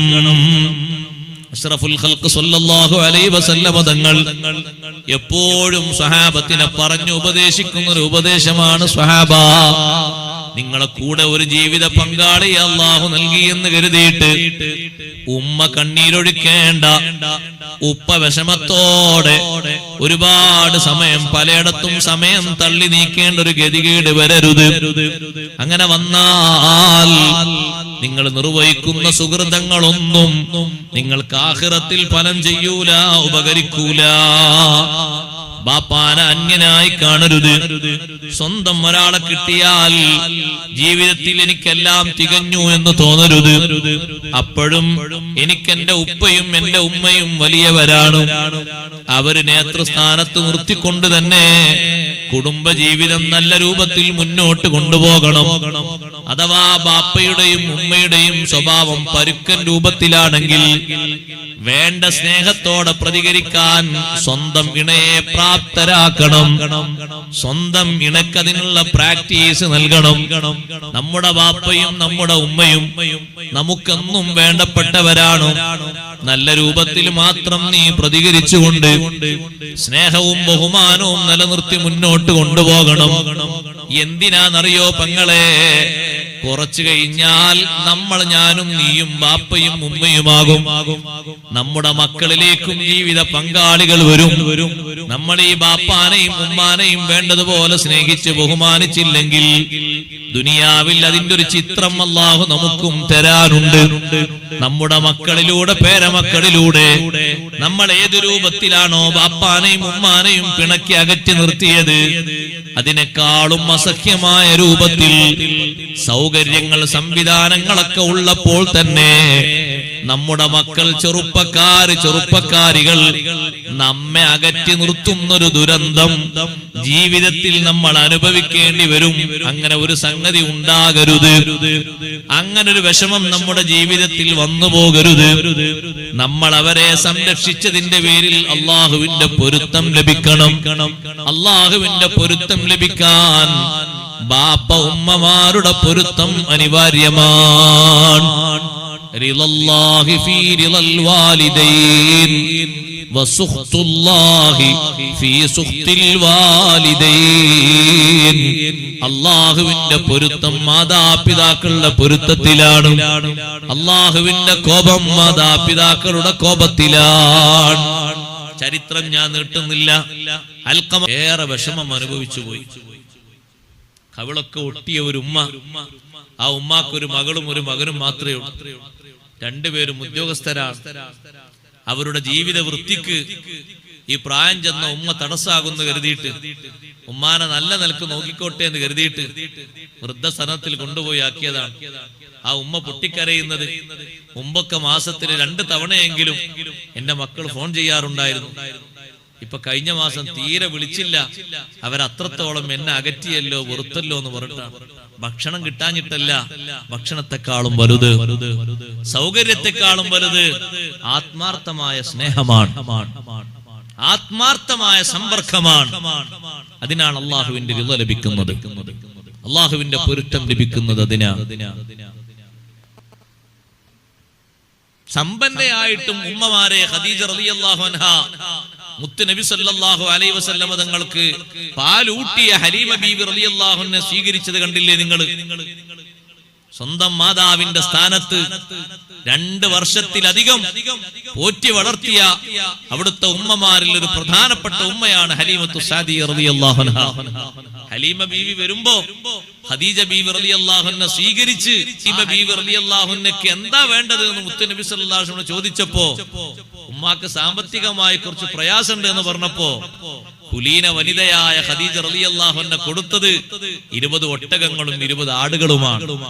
എന്തൊരു സ്നേഹാണ് ആ ഖദീജ ബീവി റളിയല്ലാഹു അൻഹക്ക് ആ ഉമ്മയോട്. മുത്തനബി സല്ലല്ലാഹു അലൈഹി വസല്ലം തങ്ങളുടെ ഉമ്മയോട് എന്തൊരു ബഹുമാനമാണ്, എന്തൊരു സ്നേഹാണ്, എന്തൊരു സന്തോഷാണ്. അവിടെയാ നമ്മൾ കാണേണ്ടത്. ആ സ്നേഹ ബഹുമാനമാണ് കാണേണ്ടത്. നമ്മൾ ഈ ചരിത്രങ്ങളൊക്കെ പറയുമ്പോൾ ആളുകളുടെ മനസ്സിലെന്താ ഉണ്ടാകാന്നറിയാം. അതെ, നിങ്ങൾ ആ പറഞ്ഞ പരുവത്തിലൊന്നും അല്ല നമ്മളമ്മ വേറെ ലെവലാണ്. അതുകൊണ്ട് ആ ലെവലിലേ നിൽക്കാൻ കഴിയുള്ളൂ. എങ്ങനെയാണെങ്കിലും ജന്മം തന്ന ഉമ്മന്നല്ലേ,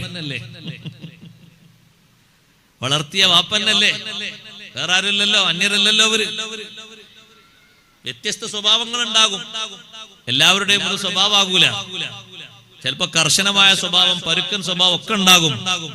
പക്ഷെ നമ്മൾ അതിന് പറ്റുന്ന രീതിയിലാകണം പ്രതികരിക്കേണ്ടത്. പറ്റുന്ന സ്വഭാവത്തിലാകണം നമ്മൾ അവരെ സംരക്ഷിക്കേണ്ടത്. അതിനാണ് കാര്യം കിട്ടുക, അതിനാണ് ബഹുമാനം കിട്ടുക. അതുകൊണ്ടല്ലേ സ്നേഹം കുറച്ച് കുറഞ്ഞിട്ട്, സ്നേഹവും ബഹുമാനവും കുറച്ചങ്ങോട്ട് കുറഞ്ഞപ്പോഴല്ലേ ഇബ്രാഹിം നബി അലൈഹിസ്സലാം ഇസ്മായിൽ നബി അലൈഹിസ്സലാം കല്യാണം കഴിച്ച ആദ്യ പെണ്ണിനെ ഉമ്മരപ്പടി മാറ്റി വെക്കണം എന്നുള്ള ഒരു വാക്കിലൂടെ കൊടുക്കേണ്ട ഉപദേശങ്ങളൊക്കെ കൊടുത്ത് തിരിച്ചുപോയത്.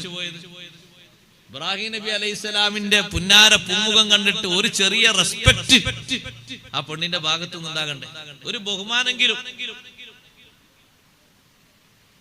ഇത്രയും പ്രായമുള്ള ഒരാൾ വന്നിട്ട് ഒന്ന് ഇറങ്ങണില്ലേ, ഒന്ന് ഭക്ഷണം കഴിക്കുന്നില്ലേ എന്നൊരു ചോദ്യെങ്കിലും. കഷ്ടപ്പാടുകളും ഇടങ്ങേറുകളും ബുദ്ധിമുട്ടുകളും മാത്രം വെച്ച് വിളമ്പി അതൊക്കെ അങ്ങോട്ട് പറഞ്ഞ് ആകെ ഇടങ്ങേറ് പിടിച്ച ജീവിതാണ് എന്ന് പറഞ്ഞപ്പോ ഇങ്ങനത്തെ ഒരു സ്വഭാവത്തിൽ നിന്ന് ഒരു പേരക്കുട്ടി തൽക്കാലം വേണ്ട. കാരണം വരുന്ന പേരക്കുട്ടികളൊന്നും ഒരു മട്ടത്തിലാകൂല. ജുർഹും ഗോത്രക്കാരുമായി ഇടപഴകി ഇസ്മായിൽ അലൈഹിസ്സലാത്തു വസ്സലാം ആ പെണ്ണിനെ ഉപേക്ഷിച്ച് രണ്ടാമതൊരു പെണ്ണിനെ കല്യാണം കഴിച്ചു. എന്തിനാ ഉപേക്ഷിച്ചത് എന്നേക്കാരം നിങ്ങളെ ചോദ്യം. സൂഉൽ ഖുലുഖ്, ദുസ്വഭാവം. എത്ര പണം ഉണ്ടായിട്ടും കാര്യമില്ല, സ്വഭാവം മോശമായാലും. എത്ര ഹൈ ലെവൽ ബിൽഡിംഗ് ഉണ്ടായിട്ട് കാര്യമില്ല, സ്വഭാവം മോശമായാലും ഒരു തരി സമാധാനം ഉണ്ടാവില്ല. സ്വഭാവം മെച്ചപ്പെടണം. സ്വഭാവം മെച്ചപ്പെട്ടതാണോ, ഇരിക്കാക്കൂരയാണെങ്കിലും ശരി, അത് സ്വർഗ്ഗരിക്കും. ചെറിയൊരു ഷെഡിലാണ് ഒരു കുടുംബം കഴിയുന്നത്, പക്ഷെ മെച്ചപ്പെട്ട സ്വഭാവമാണ്. കോടിക്കണക്കിന് കൊടുത്താലും അത്തരത്തിലൊരു സ്വഭാവമുള്ളതിനെ കിട്ടൂലെങ്കിൽ ആ ഇരിക്കാക്കൂര, ആ ഷെഡ്, അതൊരു സ്വർഗ്ഗാണ്. ഈ ലോകത്തെ ഒരു സന്തോഷമുള്ള സ്വർഗ്ഗാണ്. രണ്ടാമത് കല്യാണം കഴിച്ച ആ പെൺകുട്ടി ഇബ്രാഹിം നബി അലൈഹിസ്സലാത്തു വസ്സലാമിനെ അടയാളങ്ങളെ കൊണ്ടും മറ്റും മനസ്സിലാക്കി ആദ്യ ഘട്ടത്തിൽ കണ്ടപ്പോഴേക്കന്നെ ആ പെൺകുട്ടി ചോദിച്ചു, അലാ തൻസിൽ ഇലൈന, വാഹനത്തുനിന്ന് ഇറങ്ങുന്നില്ലേ, എന്തെങ്കിലുമൊക്കെ ഒന്ന് കഴിക്കാലോ, എന്തെങ്കിലുമൊക്കെ കുടിക്കാലോ.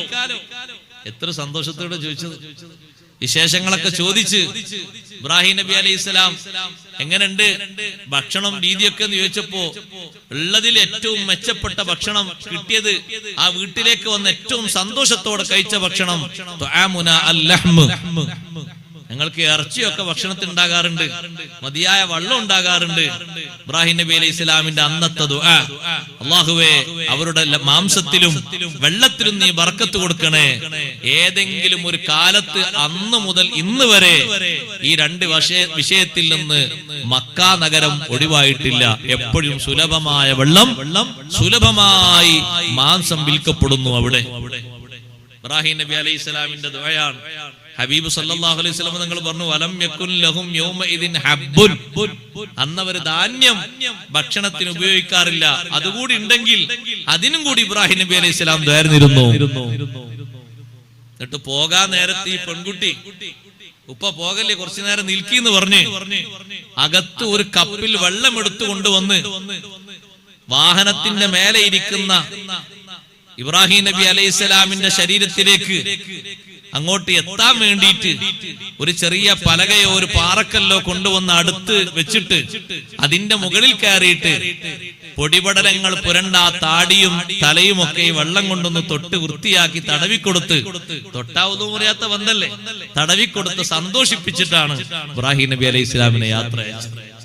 അക്കുടുംബത്തിലാണ് ഇസ്മായിൽ നബി അലൈഹി ഇസ്ലാമിന് 10 മക്കൾ ജനിച്ചത്. നല്ല സന്തോഷമുള്ള കുട്ടികൾ. സ്നേഹവും സമാധാനവുമാണ്. വെറുപ്പിക്കാൻ പാടില്ല ഒരു നിലക്കും. വാക്കുകൊണ്ടോ പ്രവർത്തനം കൊണ്ടോ മൗനം കൊണ്ടോ സാമ്പത്തികമായിട്ടുള്ള ഭദ്രതയിലോ ദാരിദ്ര്യത്തിലോ ഒന്നും വെറുപ്പിക്കാൻ പാടില്ല.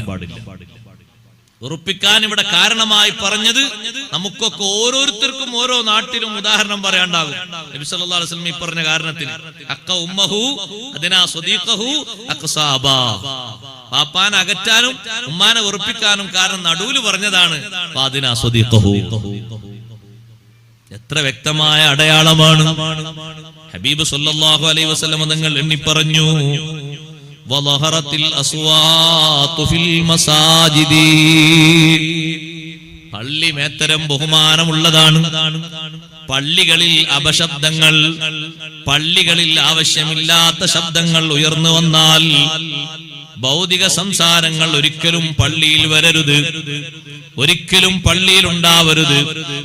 ഫോൺ വന്നാൽ അത് വിളിക്കാൻ വേണ്ടി പള്ളിയുടെ ചെരുവിലേക്ക് പോകണം.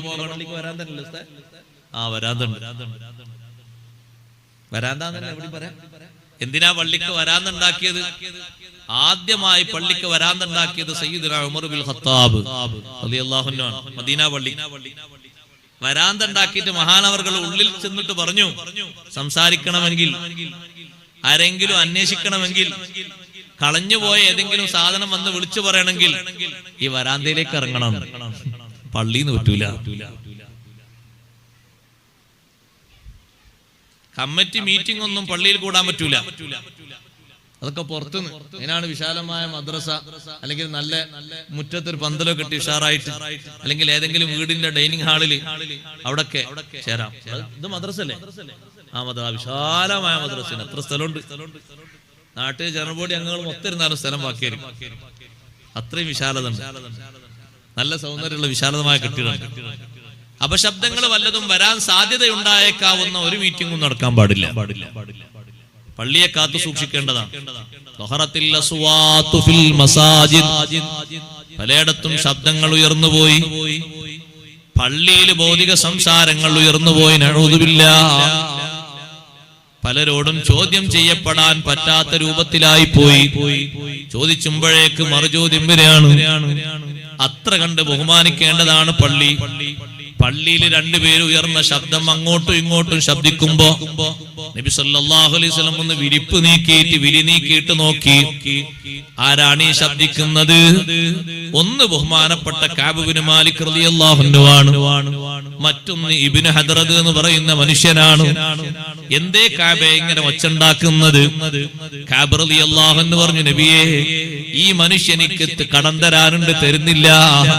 ടൈമൊക്കെ കഴിഞ്ഞു പോയി, ഇത് തരാത്തത് എന്താന്ന് ഞാൻ ചോദിച്ചപ്പോ അയാൾ പറഞ്ഞ മറുപടി ശരിയാതാക്കുമ്പോ എന്റെ സൗണ്ട് കൂടി പോയതാണ്. ഹബീബ് സല്ലല്ലാഹു അലൈഹി വസല്ലം നിങ്ങൾ പെട്ടെന്ന് ഇറങ്ങി വന്ന് ആ പ്രശ്നം രമ്യമായി പരിഹരിച്ചിട്ട് പറഞ്ഞു, കഅബേ, നിങ്ങൾ കടം കൊടുത്തു ശരിയാണ്, അവനൊരു പാവമല്ലേ, ഒന്ന് പകുതി നിങ്ങൾ വിട്ടുകൊടുക്കുമോ? കഅബ് റളിയല്ലാഹു അൻഹു പറഞ്ഞു, തങ്ങൾ പറഞ്ഞത് കൊണ്ട് പകുതി ഞാൻ വിട്ടുകൊടുത്തു. ഇബ്നു ഹദ്റദിനോട് പറഞ്ഞു, പെട്ടെന്ന് പോയിട്ട് ബാക്കി പകുതി വീട്ടിയേക്കണം. ആ പ്രശ്നം രമ്യമായി പരിഹരിച്ച് തങ്ങൾ അവരെ പുറത്തിറക്കി വിട്ടു. പള്ളിയിൽ നിന്ന് സംസാരിക്കുന്നത് അത്രയും ഗൗരവത്തോടെ കണ്ടിരുന്നു. എത്ര നിസ്സാരമായിട്ടാണ് പലപ്പോഴും ഇത് കാണുന്നത്. എന്തെങ്കിലും സംസാരിക്കാനുണ്ടെങ്കിൽ, ദീനിയായ കാര്യങ്ങൾ പറയാം, അതിന് പള്ളി വേണം. ദർസ് നടത്താനും പഠിപ്പിക്കാനും അതൊക്കെ ദീനിന്റെ ഉപകാരപ്രദമായതാണ്. ഭൗതിക വിഷയങ്ങൾ പറയാൻ അതിന് പള്ളിയുടെ പുറത്തേക്ക് ഇറങ്ങണം. പക്ഷേ ആ രൂപത്തിലുള്ള അവസ്ഥകളൊക്കെ കണ്ടു കഴിഞ്ഞു. നബി സല്ലല്ലാഹു അലൈഹി വസല്ലം പറയുന്നു, സാദൽ ഖബീലത ഫാസിഖുഹും. അതെ, ഒരു പ്രദേശത്തിന്, ഒരു നാടിന് നേതൃത്വം വഹിക്കുന്നത് ഫാസിഖുഹും, അവരിലെ ഫാസിഖായി വന്നാൽ നേതൃത്വം വഹിക്കേണ്ടത് ആരാണ്? ദീനിയായ നിലക്ക് ഇൽമും അമലും ഉള്ള ആളാണ് നേതൃസ്ഥാനത്ത് നിൽക്കേണ്ടത്. ഫാസിഖീങ്ങൾ നേതാക്കളായി വരരുത്. നിസ്കരിക്കാത്ത, നോമ്പ് നോൽക്കാത്ത, ജുമുഅക്ക് വരാത്ത, സാമ്പത്തിക ഭദ്രത മാത്രം ഉള്ള ആള്, അവര് ദീനിന്റെ നേതൃസ്ഥാനത്ത് വരരുത്. നേതൃസ്ഥാനത്ത് വരേണ്ടത് ഇൽമും അമലും തഖ്വയും ഉള്ളവരാണ്. അങ്ങനെയാണ് അതിന് മുൻഗണന കൊടുക്കേണ്ടത്. പലയിടത്തും ഈ വിഷയം പേടിയിലാണ് പല ആളുകളും. സാദൽ ഖബീലത ഫാസിഖുഹും വകാന സഈമുൽ ഖൗമി അർദലഹും. കുടുംബത്തിന്റെ തലവനോ, അതേ, ഏറ്റവും അധികം താഴ്ന്ന സ്വഭാവം വെച്ചു പുലർത്തുന്ന ആളായി മാറിയാൽ പലയിടത്തും അതും കാണാനുണ്ട്. ലഹറത്തിൽ ഖൈനാതു, ലഹറത്തിൽ ഖൈനാതു വൽ മആസിഫു. ഹബീബ് സല്ലല്ലാഹു അലൈഹി വസല്ലം പറഞ്ഞത് എത്ര വെളിവായി സഹോദരങ്ങളെ. ലഹറത്തിൽ ഖൈനാതു, നൃത്തം വെക്കുന്ന പെൺകൊടികൾ പരസ്യമായി രംഗത്ത് വന്നാൽ. മുമ്പുണ്ടായിരുന്നോ നാട്ടില് കല്യാണത്തിനും, ഇവിടെ കല്യാണത്തിന് വേറെന്തൊരു പേരുണ്ടല്ലോ, മൈലാഞ്ചി എന്നല്ലേ? ആ മൈലാഞ്ചിക്കും സൽക്കാരത്തിനും, ഇനി അതോടനുബന്ധിച്ചുള്ള വേറെ ഏതും സദ്യയോടായാലും നൃത്തം വെക്കുന്ന പെണ്ണുങ്ങൾ ഇത്ര പരസ്യമായിട്ട്. എന്തേ പെണ്ണുങ്ങൾ അങ്ങനെ പറയാൻ കാരണം? പെണ്ണുങ്ങൾ ആ സ്വഭാവത്തിൽ ഏറ്റവും കൂടുതൽ മുഴുകി. നിങ്ങൾ ഈ റോട്ടിൽ, മെയിൻ റോട്ടിൽ നിന്ന് ഇറങ്ങി നിൽക്കി, രാവിലെ മുതൽ വൈകുന്നേരം വരെ പോകുന്ന ടൂറിസ്റ്റ് ബസ്സുകളെ ഒന്ന് എണ്ണ എടുത്തിട്ടൊന്ന് ഫോട്ടോ പകർത്തി അതിന്റെ ഉള്ളിൽ നൃത്തം വെക്കുന്ന നർത്തകികളെ കാണാൻ പറ്റും. നല്ല തട്ടമിട്ട് നൃത്തം വെക്കുന്ന നർത്തകിമാരെ. ടൂറിസ്റ്റ് കേന്ദ്രങ്ങളിലൊക്കെ പോയി നോക്കി, കൊട്ടിപ്പാട്ട് നടത്തിയിട്ട് ഫോട്ടോ എടുക്കുന്ന നൃത്തം വെക്കുന്ന ആളുകളെ കാണാം പരസ്യമായിട്ട്. ഒരു പ്രശ്നവുമില്ല, ഒരു ഹയാ ഇല്ല. ഹയാഇന്റെ മറകളൊക്കെ നീങ്ങിപ്പോയി. ദഹറത്തിൽ ഖൈനാത്ത്. പലരും അത് ആഗ്രഹിക്കാണ്. നൃത്തം വെച്ചുകൊണ്ട് എന്തെങ്കിലും സ്ഥാനമാനം ലോകത്ത് കിട്ടുകയാണെങ്കിൽ അത് എനിക്കാകണം. അതുകൊണ്ടാണ് പലരും അതങ്ങനെ സേവ് ചെയ്തിട്ട് അതങ്ങോട്ട് പരസ്യമായിട്ട് ലോകത്തേക്ക് വിടുകയാണ്. ഒന്ന് നോക്കി അഭിപ്രായം പറയുന്ന കമന്റ് എഴുതിയെന്നും പറഞ്ഞു. എങ്ങനെയുണ്ട് എന്നുള്ള മൊത്തത്തിൽ സമൂഹത്തോട് അഭിപ്രായം പറയാൻ വേണ്ടി നൃത്തം വെക്കുന്ന നർത്തകിമാര് പരസ്യമായി രംഗത്ത് വന്നാൽ, സംഗീതോപകരണങ്ങളും പരസ്യമായി രംഗത്ത് വന്നാൽ, സംഗീത ശബ്ദങ്ങളും വാദ്യോപകരണങ്ങളും ഉപയോഗിക്കുന്നതിൽ സഹോദരങ്ങളെ ലിമിറ്റുണ്ട്. ഇസ്ലാമിന് സന്തോഷിക്കാൻ ഒരു മുട്ടും കൊട്ടുമുണ്ട്. കണ്ടില്ലേ നിങ്ങൾ ചെറിയ മക്കൾ നേരത്തെ മുട്ടിയത്? അത് സുന്നത്താണ്, വരവേൽപ്പിന് സുന്നത്താണ്. അഷ്റഫുൽ ഖൽഖ് സയ്യിദുനാ റസൂലുള്ളാഹി സ്വല്ലല്ലാഹു അലൈഹി വസല്ലം അതേ മുട്ട് കല്യാണത്തിൽ മുട്ടിച്ചിട്ടുണ്ട്. ദഫ് മുട്ട് എന്നാണ് അതിന്റെ പേര്. ദഫ് മുട്ട് ഉണ്ട്, അത് സുന്നത്താണ്. ആഘോഷങ്ങളിലും കല്യാണങ്ങളിലും ഒക്കെ അത് സുന്നത്താണ്. മദീനക്കാര് മുത്ത് നബി സല്ലല്ലാഹു അലൈഹി വസല്ലം തങ്ങളെ വരവേറ്റത് റബീഉൽ അവ്വൽ 12 മാത്രമല്ല, റമളാനിൽ 17 ശേഷവും വരവേറ്റത് ത്വലാൽ ബദ്ർ പാടിയിട്ടാണ്, ദഫ് മുട്ടിയിട്ടാണ് സന്തോഷത്തോടെ വരവേറ്റത്.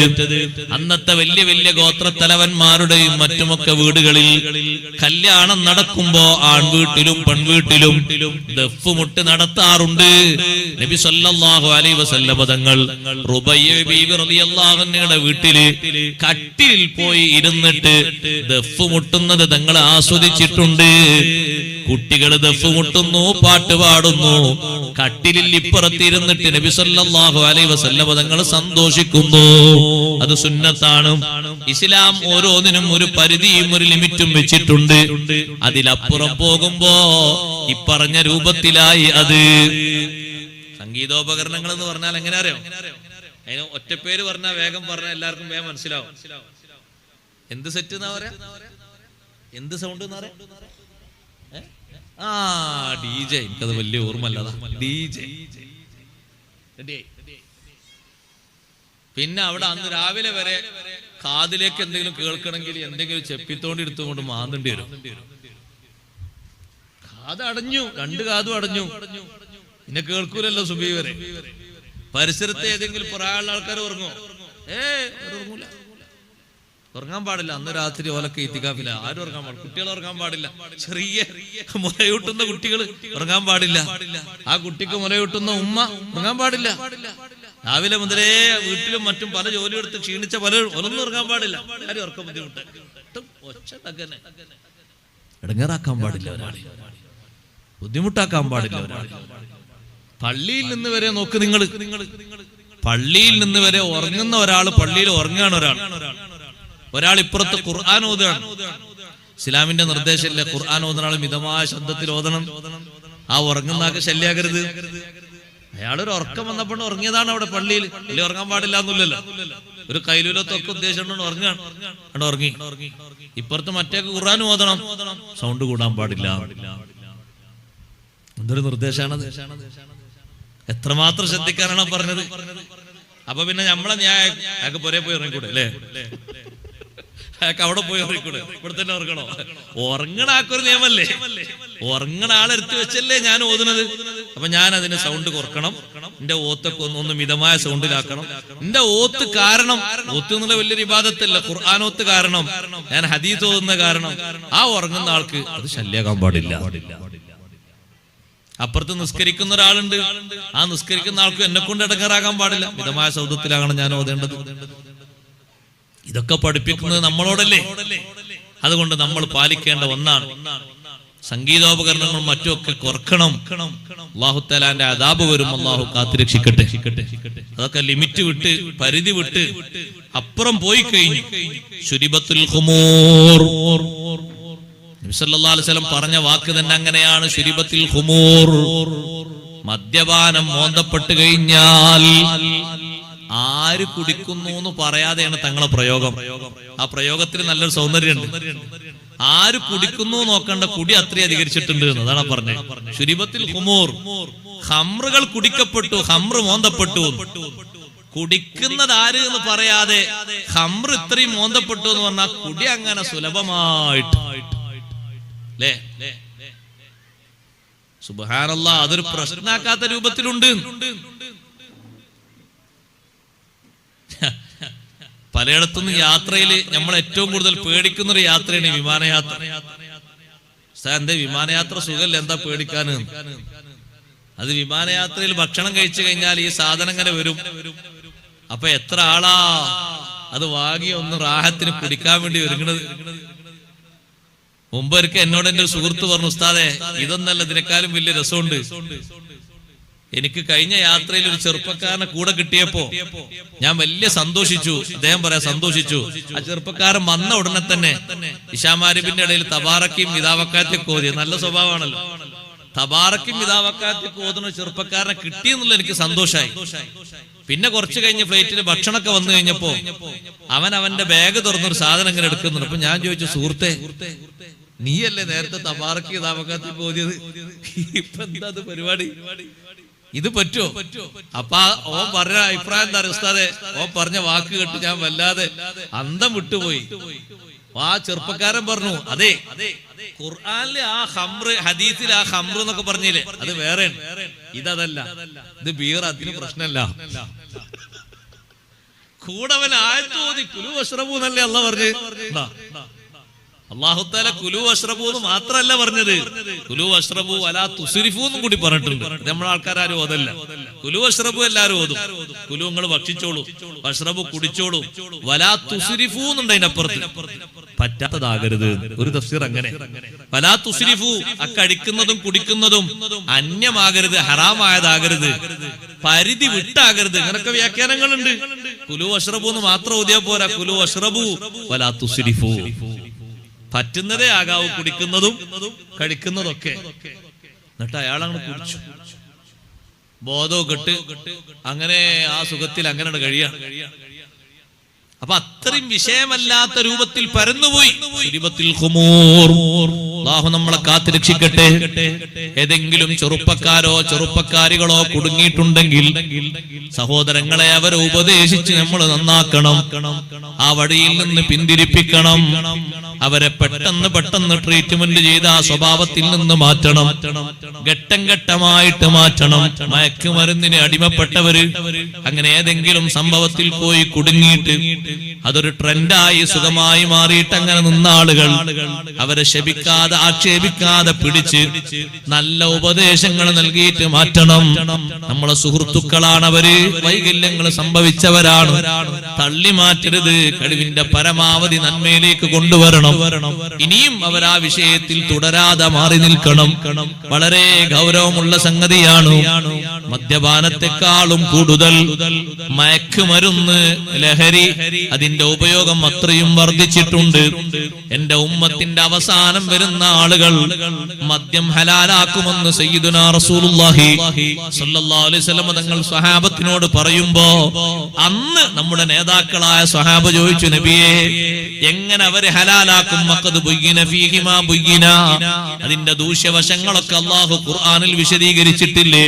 മദ്യവും ചൂതാട്ടവും മസ്തും മയക്കുമരുന്നുമൊക്കെ എന്തിനാണത്? അത് വയസുദ്ദക്കും അൻ ദിക്രില്ലാഹി വഅനിസ് സ്വലാഹ് അയ്യുഖിയ ബൈനകുമുൽ അദാവത വൽ ബഗ്ളാ ഫിൽ ഖംരി വൽ മൈസിർ. ശത്രുതയും പകയും വിദ്വേഷവും കലഹവും ഉണ്ടാക്കാനാണ് പിശാച് ജനങ്ങളിൽ അത് കുത്തിവെക്കുന്നത്. ദിക്റിന് മനസ്സ് വരില്ല, നിസ്കാരത്തിന് ചിന്ത വരൂല, ആ വിഷയത്തിൽ നിന്നൊക്കെ ആളുകൾ മാറിപ്പോകും. ഇതൊക്കെ അല്ലാഹു വിശദീകരിച്ചിട്ടും എങ്ങനെ ജനങ്ങളത് ഹലാലാക്കുമെന്ന് സ്വഹാബത്ത് ചോദിച്ചപ്പോ ഹബീബ് സല്ലല്ലാഹു അലൈഹി വസല്ലം പറഞ്ഞ പ്രവചനം എത്ര കറക്റ്റ് ആണ്. സയുസമ്മൂനഹാ ബിഗൈരി ഇസ്മിഹാ, അവരതിന് പേര് മാറ്റി പറയും, വേറെ പേര് വെക്കും. ഇത് നിങ്ങൾ ആ ഖുർആനിൽ പറഞ്ഞ ഖംറല്ല, ഇത് ബീറാണ്, ഇത് വിസ്കിയാണ്, ഇത് ആൽക്കഹോളാണ്, ഇത് നിങ്ങൾ ആ പറഞ്ഞ ഖംറല്ല, അത് വേറെ, ഇത് വേറെ. സയുസമ്മൂനഹാ ബിഗൈരി ഇസ്മിഹാ, വേറെ പല പേരും പറഞ്ഞിട്ട് അവരത് കുടിക്കും.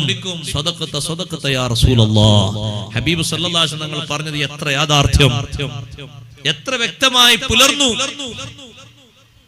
ആളുകളൊക്കെ പലയിടത്തും വെച്ച് വിളമ്പുന്നത്, പല ആഘോഷങ്ങളുടെയും ഭാഗമായിട്ട് വിളമ്പുന്നത് ഒരു വിഷയാകാത്ത രൂപത്തിൽ. നാളെ ഒന്നാമതല്ലേ, അല്ലെ ഇന്ന ഒന്നാമതി, നാളെ ഇന്നിങ്ങനെ 12 മണിയൊക്കെ ആകാന്ന് പറഞ്ഞ പേടി തന്നെയാണ്. ആയില്ലല്ലോ, ആയില്ല, പേടിയാണ്.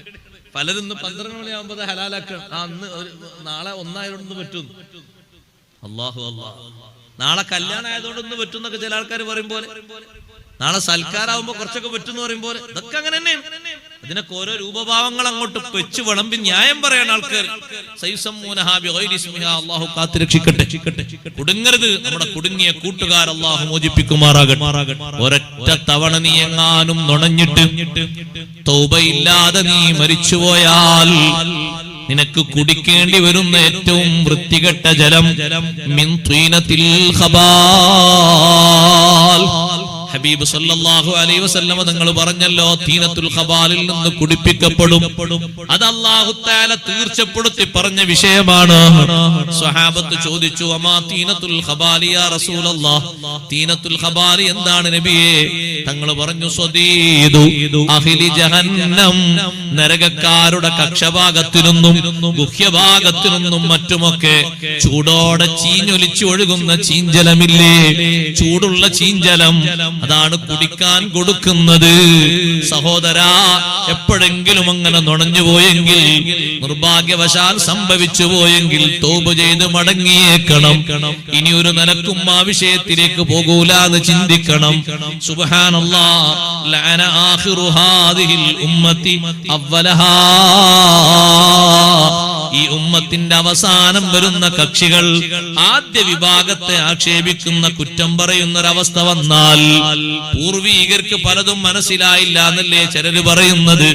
സ്വഹാബത്തിന് മനസ്സിലായില്ല, താബിയുകൾക്ക് മനസ്സിലായില്ല, തബഉ താബിയുകൾക്ക് മനസ്സിലായില്ല. നഊദു ബില്ലാഹ്, അങ്ങനെ എങ്ങാനും പറയാൻ പറ്റോ? അങ്ങനെ പറഞ്ഞു പോയില്ലേ, അങ്ങനെ എഴുതിപ്പോയില്ലേ, അവരെ ആക്ഷേപിച്ചില്ലേ, മൊത്തമായി പലതും പലതും തള്ളിയില്ലേ. ലഅന ആഖിറു ഹാദിഹിൽ ഉമ്മത്തി, ഈ ഉമ്മത്തിന്റെ അവസാനം വരുന്ന കക്ഷികൾ ലഅനത്ത് ചെയ്യുന്നു, ആക്ഷേപിക്കുന്നു. അൽ അവ്വലഹാ, അതിന്റെ ആദ്യ വിഭാഗത്തെ, അതിന് തുടക്കം കുറിച്ച ആളുകൾ ഖവാരിജുകളാണ്. അലി ഇബ്നു അബീ ത്വാലിബ് റളിയല്ലാഹു അൻഹുവിന്റെ കാലത്ത് ഒരു രംഗപ്രവേശനം ചെയ്തിട്ടുണ്ട്. ആ ഖവാരിജുകൾ ആദ്യമായി എതിർത്തതാരെയാണ്? സയ്യിദുനാ അബൂബക്കർ സിദ്ദീഖ് റളിയല്ലാഹു അൻഹു അടക്കമുള്ള സ്വഹാബത്തിനെ. പിന്നെ വന്നു റവാഫിദ്, റാഫിദത്ത് എന്ന വിഭാഗം. പിന്നെ വന്നു മുഅ്തസിലത്ത് എന്ന് പറഞ്ഞ വിഭാഗം. പിന്നെ ലോകത്ത് വ്യാപിച്ചു ശിഈയത്ത് എന്ന് പറയുന്ന വിഭാഗം. അതിലേക്ക് അങ്ങ് ചേർത്തി വെച്ചോളൂ ബാക്കി വിഭാഗങ്ങളും. എല്ലാവരും ഒരേ തിയറിയിൽ ഒന്നാണ്. പൂർവീകരെ തരം താഴ്ത്തുന്നതിലും ആക്ഷേപിക്കുന്നതിലും അവർ ദീനിൽ തെളിവല്ല എന്ന് പറയുന്നതിലും ഇവരെല്ലാവരും ഒരുപോലെയാണ്. നബി സല്ലല്ലാഹു അലൈഹി വസല്ലം പറഞ്ഞത് നമ്മൾ ശരിക്ക് കണ്ടു കഴിഞ്ഞു. ഇതൊക്കെ ലോകത്ത് നടന്നു കഴിഞ്ഞാൽ ഫർതഖിബു ഇൻദ ദാലിക റീഹൻ ഹംറാ, ചുവന്ന കാറ്റ് നിങ്ങൾ കാത്തിരുന്നോളണം. വസൽസലതൻ, ഭൂചലനങ്ങൾ പല ഭാഗത്തും സംഭവിക്കും. വഖസ്ഫൻ വമസ്ഖാ, ഭൂമി വിഴുങ്ങലും കോലം മറിയലും. വഖദ്ഫൻ, കൽമഴ വർഷിക്കലും. വആയാത്തിൻ തതാബു കനിളാമിൻ ഖുതിയ സിൽകുഹു ഫതതാബ, ഒരു മാലയിൽ നിന്ന് നൂലറ്റിട്ട് മണികൾ വീണുപോകും പോലെ തുടരെ തുടരെ വരുന്ന ദൃഷ്ടാന്തങ്ങൾ പലതും നിങ്ങൾ കാത്തിരുന്നോളണം. ലോകത്ത് ഭൂചലനങ്ങൾ നടക്കുന്നുണ്ട്, വർഷാവർഷം നടക്കുന്നുണ്ട്, കൽമഴ വർഷിച്ചിട്ടുണ്ട്, കളർ മഴ വർഷിച്ചിട്ടുണ്ട്. നമ്മുടെ നാട്ടിൽ തന്നെ പലയിടത്തും അങ്ങനെ സംഭവിച്ചിട്ടുണ്ട്. ഭൂമി ചലനങ്ങൾ, ഭൂമി വിഴുങ്ങലുകൾ, കോലം മറിയലുകൾ, ഇതെല്ലാം സംഭവിക്കുന്നു. എന്തേ സംഭവിക്കാനുള്ള കാരണം? ഈ അടയാളങ്ങളൊക്കെ ഈ ഉമ്മത്ത് സ്വീകരിച്ചു കഴിഞ്ഞാൽ ഈ ഉമ്മത്തിന്റെ നാശത്തിലേക്ക് അതൊരു സൂചനയാണ്.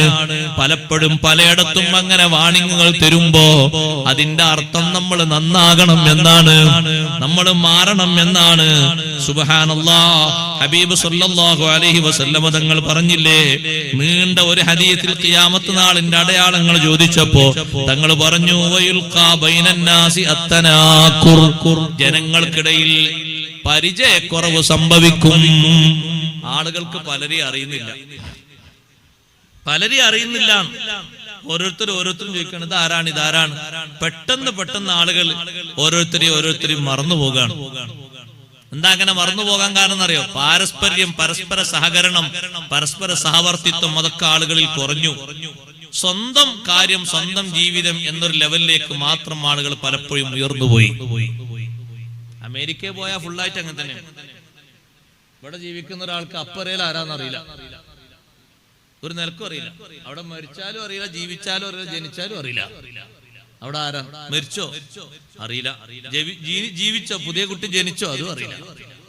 നമ്മളെ നാട്ടിലും അപരിചിതം എന്ന് പറഞ്ഞ സംഗതി ഇങ്ങനെ കൂടി വരികയാണ്. പലർക്കും പലരും അറിയില്ല. മുമ്പ് അങ്ങനെയല്ല. മുമ്പ് ഒരു നാട്ടില് എല്ലാവരെയും അറിയും ഒരാൾക്ക്, ഓരോരുത്തർക്കും അറിയായിരുന്നു. പരസ്പര സഹകരണം കുറയുന്നതിന്റെ ഒരു അടയാളമായിട്ടാണ് തങ്ങൾ അത് പറഞ്ഞത്. ജനങ്ങളുടെ ബന്ധങ്ങളൊക്കെ, ദീനിയായ ബന്ധങ്ങളൊക്കെ പരസ്പരം കുറഞ്ഞു പോയിട്ട് അപരിചിതത്വം നിലനിന്നു പോയി. അതിപ്പോ ശരിയായ നിലക്ക് ബോധ്യപ്പെട്ടു. നമ്മൾ ഓരോരുത്തരും കയ്യിൽ ഉപകരണം വന്നപ്പോ ഉള്ള ബന്ധം കൂടി കുറഞ്ഞു. ബന്ധം കൂടാ വേണ്ടത്. ഉപകരണം വന്നാ ബന്ധം കൂടാ സുഖാണല്ലോ. ഒന്ന് വിളിച്ച് സലാം പറയാനും വിശേഷങ്ങൾ ചോദിക്കാനൊക്കെ നല്ല സുഖല്ലേ. പക്ഷെ അതിന് ഉപയോഗിക്കുന്നത് വളരെ കുറഞ്ഞ ആൾക്കാരേ ഉള്ളൂ. സംഗതി നല്ലൊരു സുഖാണ്. കുടുംബക്കാരൊരു 10 കുടുംബക്കാരെ നമുക്കുണ്ടെങ്കിൽ 10 ആളോടും ഒരു മണിക്കൂറിൽ തന്നെ ബന്ധം പുലർത്താൻ കഴിയും. ഒരു സലാം പറഞ്ഞിട്ടെങ്കിലും ഒരു ബന്ധം നിലനിർത്തണം എന്നല്ലേ. പക്ഷെ അതും കുറഞ്ഞുപോയി. പരിചയക്കുറവ് സംഭവിക്കാണ്. പലർക്കും പലരെയും അറിയാത്ത രൂപം വരികയാണ്. നീണ്ട ഹദീസിൽ നബി സല്ലല്ലാഹു അലൈഹി വസല്ലം തങ്ങൾ അങ്ങനെ ഒന്ന് പറഞ്ഞു, ഒരു അടയാളം വെച്ച് പറഞ്ഞപ്പോ അതും വളരെ യാഥാർത്ഥ്യമായി, വളരെ സത്യസന്ധമായി നമുക്ക് ബോധ്യപ്പെട്ടുകൊണ്ടിരിക്കുകയാണ്. ഹബീബ് സല്ലല്ലാഹു അലൈഹി വസല്ലം തങ്ങൾ പറഞ്ഞ ആ രൂപത്തിലുള്ള അടയാളങ്ങളൊക്കെ ജനങ്ങൾക്ക് മുന്നിൽ പ്രത്യക്ഷപ്പെട്ടു കഴിഞ്ഞു. തങ്ങൾ വീണ്ടും പറഞ്ഞു, നിങ്ങൾ നോക്ക്, എത്ര ഹറാമായ കാര്യങ്ങൾ, എത്ര വിഷയങ്ങൾ.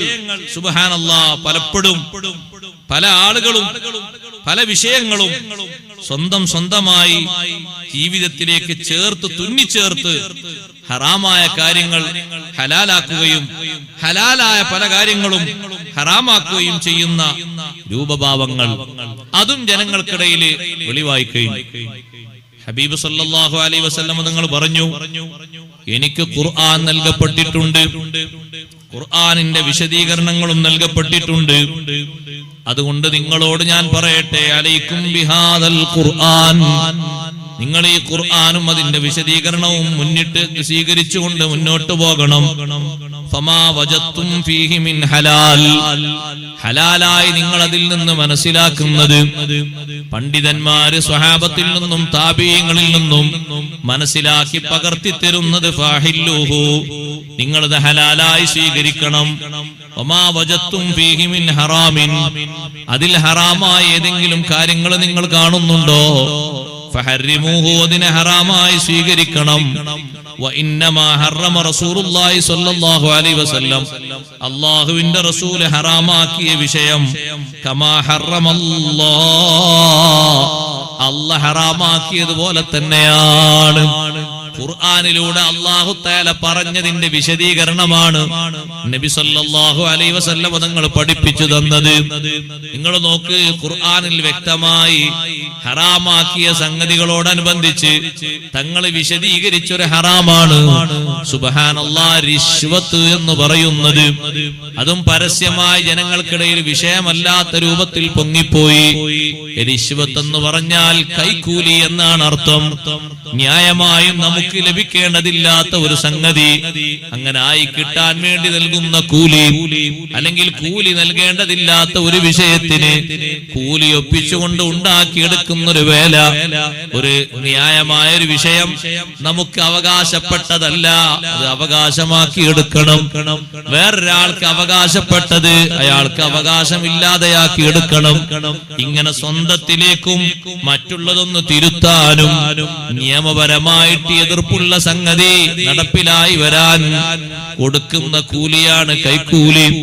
ഉദാഹരണമായി പറഞ്ഞാൽ, ഞാൻ പഠിച്ച് എത്രയോ കാലം പഠിച്ച് റെഡിയായി, ആ പഠിച്ച് പരീക്ഷ എഴുതി കിട്ടേണ്ട ഒരു സ്ഥാനമാണ് ഡോക്ടറേറ്റ് എന്ന് നിങ്ങൾ കൂട്ടിക്കോളൂ. അങ്ങനത്തെ ഡോക്ടറേറ്റ് ഉണ്ട്. അല്ലാതെ ചില ഡോക്ടറേറ്റ് ഉണ്ട്, അത് വേറെയാണ്. അത് ബഹുമാനത്തിന് പല രൂപത്തിലും കൊടുക്കുന്നതാണ്. ഇതങ്ങനെയല്ല. ജനങ്ങളെ ചികിത്സിക്കാനും പരിശോധിക്കാനും ഒരു ഡോക്ടറേറ്റ് വാങ്ങുകയാണ്. സുബ്ഹാനല്ലാഹ്, അവിടെ പഠിക്കാനൊന്നും ആകൂല, പക്ഷേ സർട്ടിഫിക്കറ്റ് കിട്ടണം, മേൽവിലാസവും കിട്ടണം.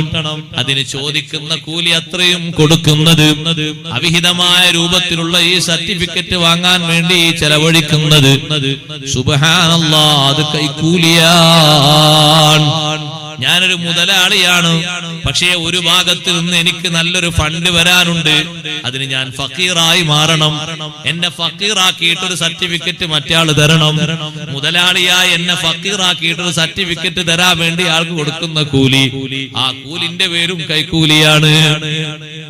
ഇപ്പൊ മുതലാളി എന്ന് പറഞ്ഞാല് ആ ഒരു സമ്പന്നൻ എന്ന് പറഞ്ഞാൽ ആ ഫണ്ട് ഇങ്ങോട്ട് വരൂല, കാരണം അത് ഇത്രയും വരുമാനമുള്ളവർക്കാണ്. അപ്പൊ ഞാൻ ആരായി മാറണം? ഞാനൊരു ഫക്കീറായി മാറണം. ഉദാഹരണം പറഞ്ഞാൽ വേഗം മനസ്സിലാവും, പെട്ടെന്ന് മനസ്സിലാവും. കൂടുതൽ അരി കിട്ടാനുള്ള ഒരു കാർഡ് കിട്ടണം എനിക്ക്. നിയമപരമായിട്ട് നോക്കുമ്പോ കൂടുതൽ അരി വാങ്ങാൻ ചാൻസ് ഇല്ല. കുറഞ്ഞ അരി കിട്ടുന്ന കാർഡ് വെള്ള. ഞങ്ങളെ നാട്ടിലൊക്കെ ഒരേ കാർഡാണ്. കൂടുതലൊരു ഭാഗത്ത് ഇവിടെ വെള്ളല്ലേ, വെള്ള. ഇയാൾക്ക് വെള്ള അർഹത ഉള്ളു, നിയമപരമായിട്ട് അതേ കിട്ടേണ്ടേ ഉള്ളൂ. പക്ഷെ അയാൾക്ക് മിസ്കീനാകണം, ഫക്കീറാണ്. അതിനെ ചേർക്കാൻ വന്ന ആൾക്ക് 1000, 2000, 5000 ഇന്നൊന്ന് ഫക്കീറാക്കി തരും, കൈക്കൂലിയാണ്.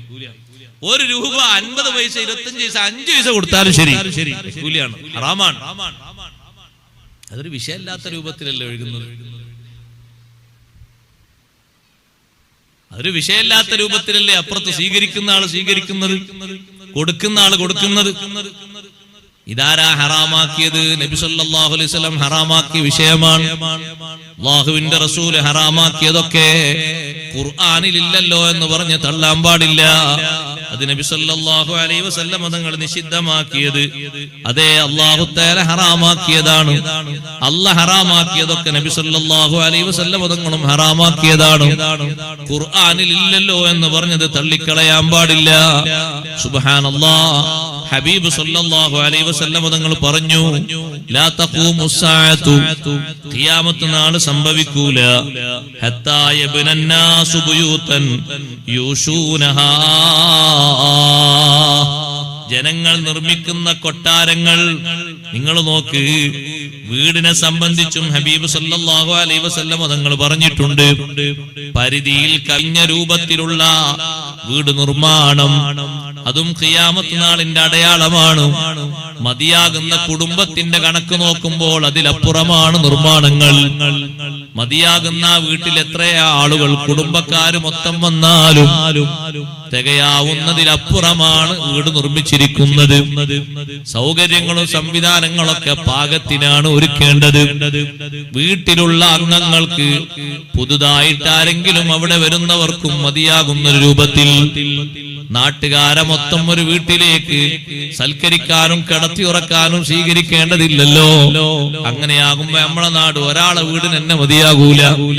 അത്രയും വലിയ കൊട്ടാരങ്ങൾ ഓരോരുത്തരും നിർമ്മിക്കും.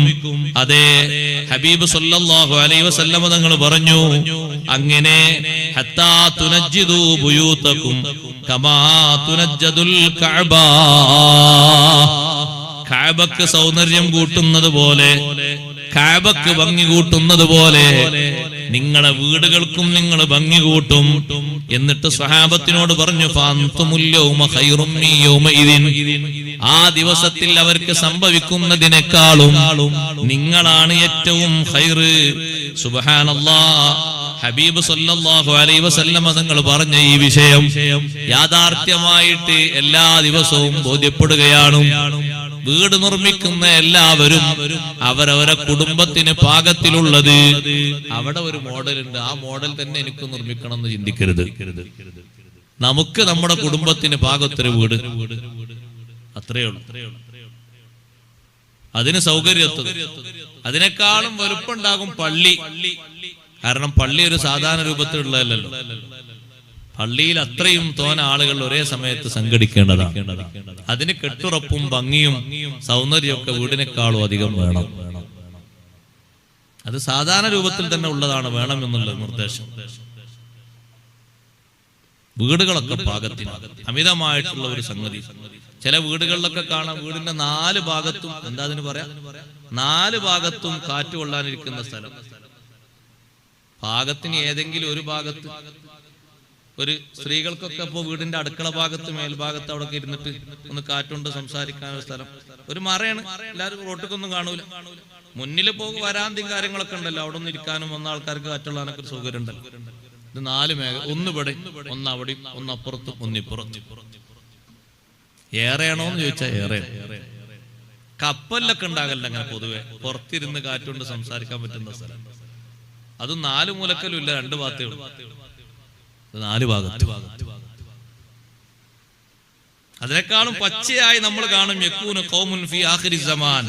ഹബീബ് സല്ലല്ലാഹു അലൈഹി വസല്ലം തങ്ങൾ പറഞ്ഞു, ആഖിർ സമാനിൽ ഒരു ടീമിനെ കാണാം, യഖ്ലബൂന ബിഹാദ സവാദി കഹവാസിലിൽ ഹമാം. അവരെപ്പോഴും ഈ കറുത്ത ചായം ഇഷ്ടപ്പെടും. അവരെപ്പോഴും കറുത്ത മുടി, കറുത്ത രോമം, അവർക്ക് നല്ല കറുപ്പ് തേച്ച് ഇങ്ങനെ നടക്കാൻ ഭയങ്കര ഇഷ്ടമാണ്. നരച്ചാലും കറുപ്പിക്കാൻ പാടില്ല. നരച്ചത് അവർ കറുപ്പിക്കും. നല്ല നല്ല ഈ മേടപ്രാക്കളെ പോലെ കൂട്ടിൽ നിന്ന് വാറുന്ന ആ കിളികളുടെ അതിന്റെ കറുപ്പ് പോലെ, അതിന്റെ തൊലിയുടെ കറുപ്പ് പോലെ എപ്പോഴും അവർക്ക് കണ്ടാൽ ഒരു 25 വയസ്സായിട്ടുള്ളൂ. 85 ആയാലും അങ്ങനെ പറയുന്ന ആൾക്കാർ 25ന്റെ നല്ല പക്വതയിലാണ്, പ്രൗഢിയിലാണ് ഉള്ളത്.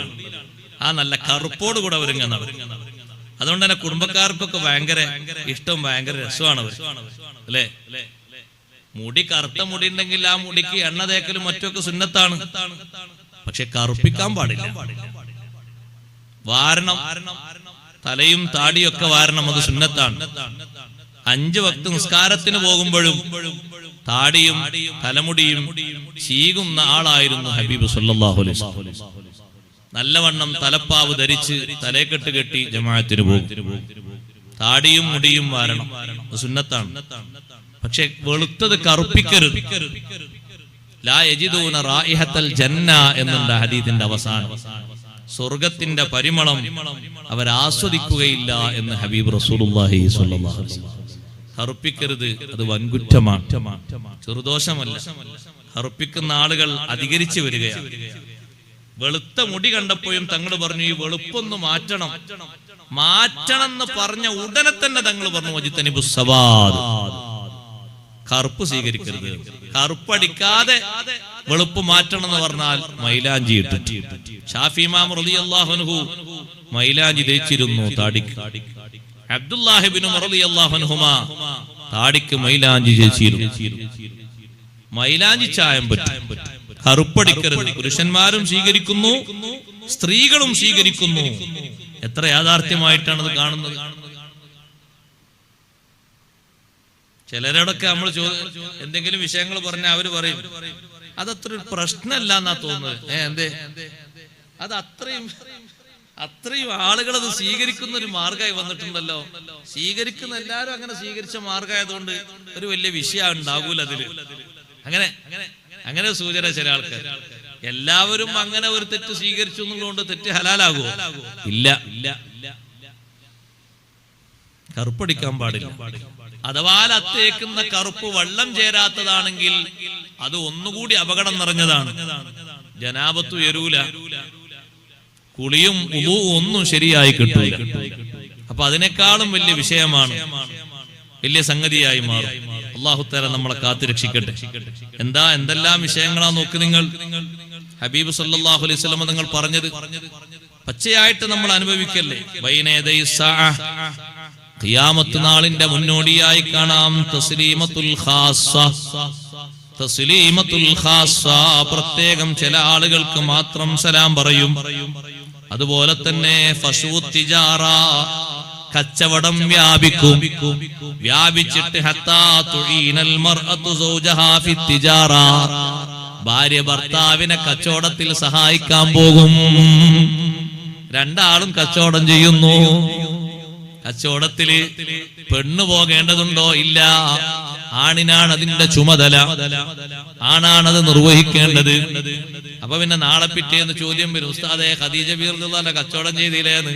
ഖദീജ ബീവി മാർക്കറ്റിൽ പോയിരുന്നിട്ട് ഓരോന്നും വിറ്റതല്ല. പിന്നെയോ കച്ചവടത്തിന് ചെറുപ്പക്കാരെയും മറ്റും ഒരുക്കി അതിന് വേണ്ട കാശ് ചെലവഴിച്ച് ആളെ പറഞ്ഞയച്ചതാണ്. അവർ കച്ചവടം ചെയ്യുന്നു, കണക്ക് കൊണ്ടുവന്ന് കൊടുക്കുന്നു, ലാഭം കൊടുക്കുന്നു, അവർക്കുള്ള ശമ്പളം കൊടുക്കുന്നു. അങ്ങനെയല്ലേ നബി സല്ലല്ലാഹു അലൈഹി വസല്ലം തങ്ങളും ആ കച്ചവടത്തിന് വേണ്ടി പോയത്. ഇപ്പറഞ്ഞത് അതല്ല. ഇപ്പറഞ്ഞത് ആണിന്റെ കൂടെ പെണ്ണും കച്ചവടത്തിന് സഹായിയായി വരുന്നു. എത്ര സുന്ദരമായ രൂപത്തിൽ നമ്മൾ വെളിവാകുന്നു. എല്ലാ സ്ഥലങ്ങളിലും പ്രശ്നമാകാത്ത രൂപത്തിൽ പുലർന്നു കഴിഞ്ഞു. നല്ല ബന്ധങ്ങളൊക്കെ വിച്ഛേദിക്കപ്പെടുന്നു. നല്ല ഭദ്രമായി നിൽക്കേണ്ട കുടുംബ ബന്ധങ്ങൾ ഓരോ വർഷവും ഓരോരുത്തർക്ക് സാമ്പത്തികമായി സെറ്റപ്പ് കൂടുമ്പോ ബന്ധങ്ങൾക്ക് നല്ല മുറുക്കം കൂടണം, നല്ല ബന്ധം കൂടണം, ബന്ധനമാകരുത്. നല്ല ബന്ധത്തിലൂടെ മുന്നോട്ട് കൊണ്ടുപോകുന്ന അവസ്ഥ വരണം. പക്ഷേ നേരെ മറിച്ചാണ് കാണുന്നത്. അഷ്റഫുൽ ഖൽഖ് സ്വല്ലല്ലാഹു അലൈഹി വസല്ലം തങ്ങൾ ഖിയാമത്ത് നാളിന്റെ മുന്നോടിയായി എണ്ണി പറഞ്ഞ അടയാളങ്ങളിൽ ഉണ്ട്, ഇന്ന മിൻ അമാറാത്തിസ് സാഅ അൻ യളഹറ മൗതുൽ ഫജ്ആ. നമ്മൾ പേടിക്കണം, ഒരുങ്ങണം.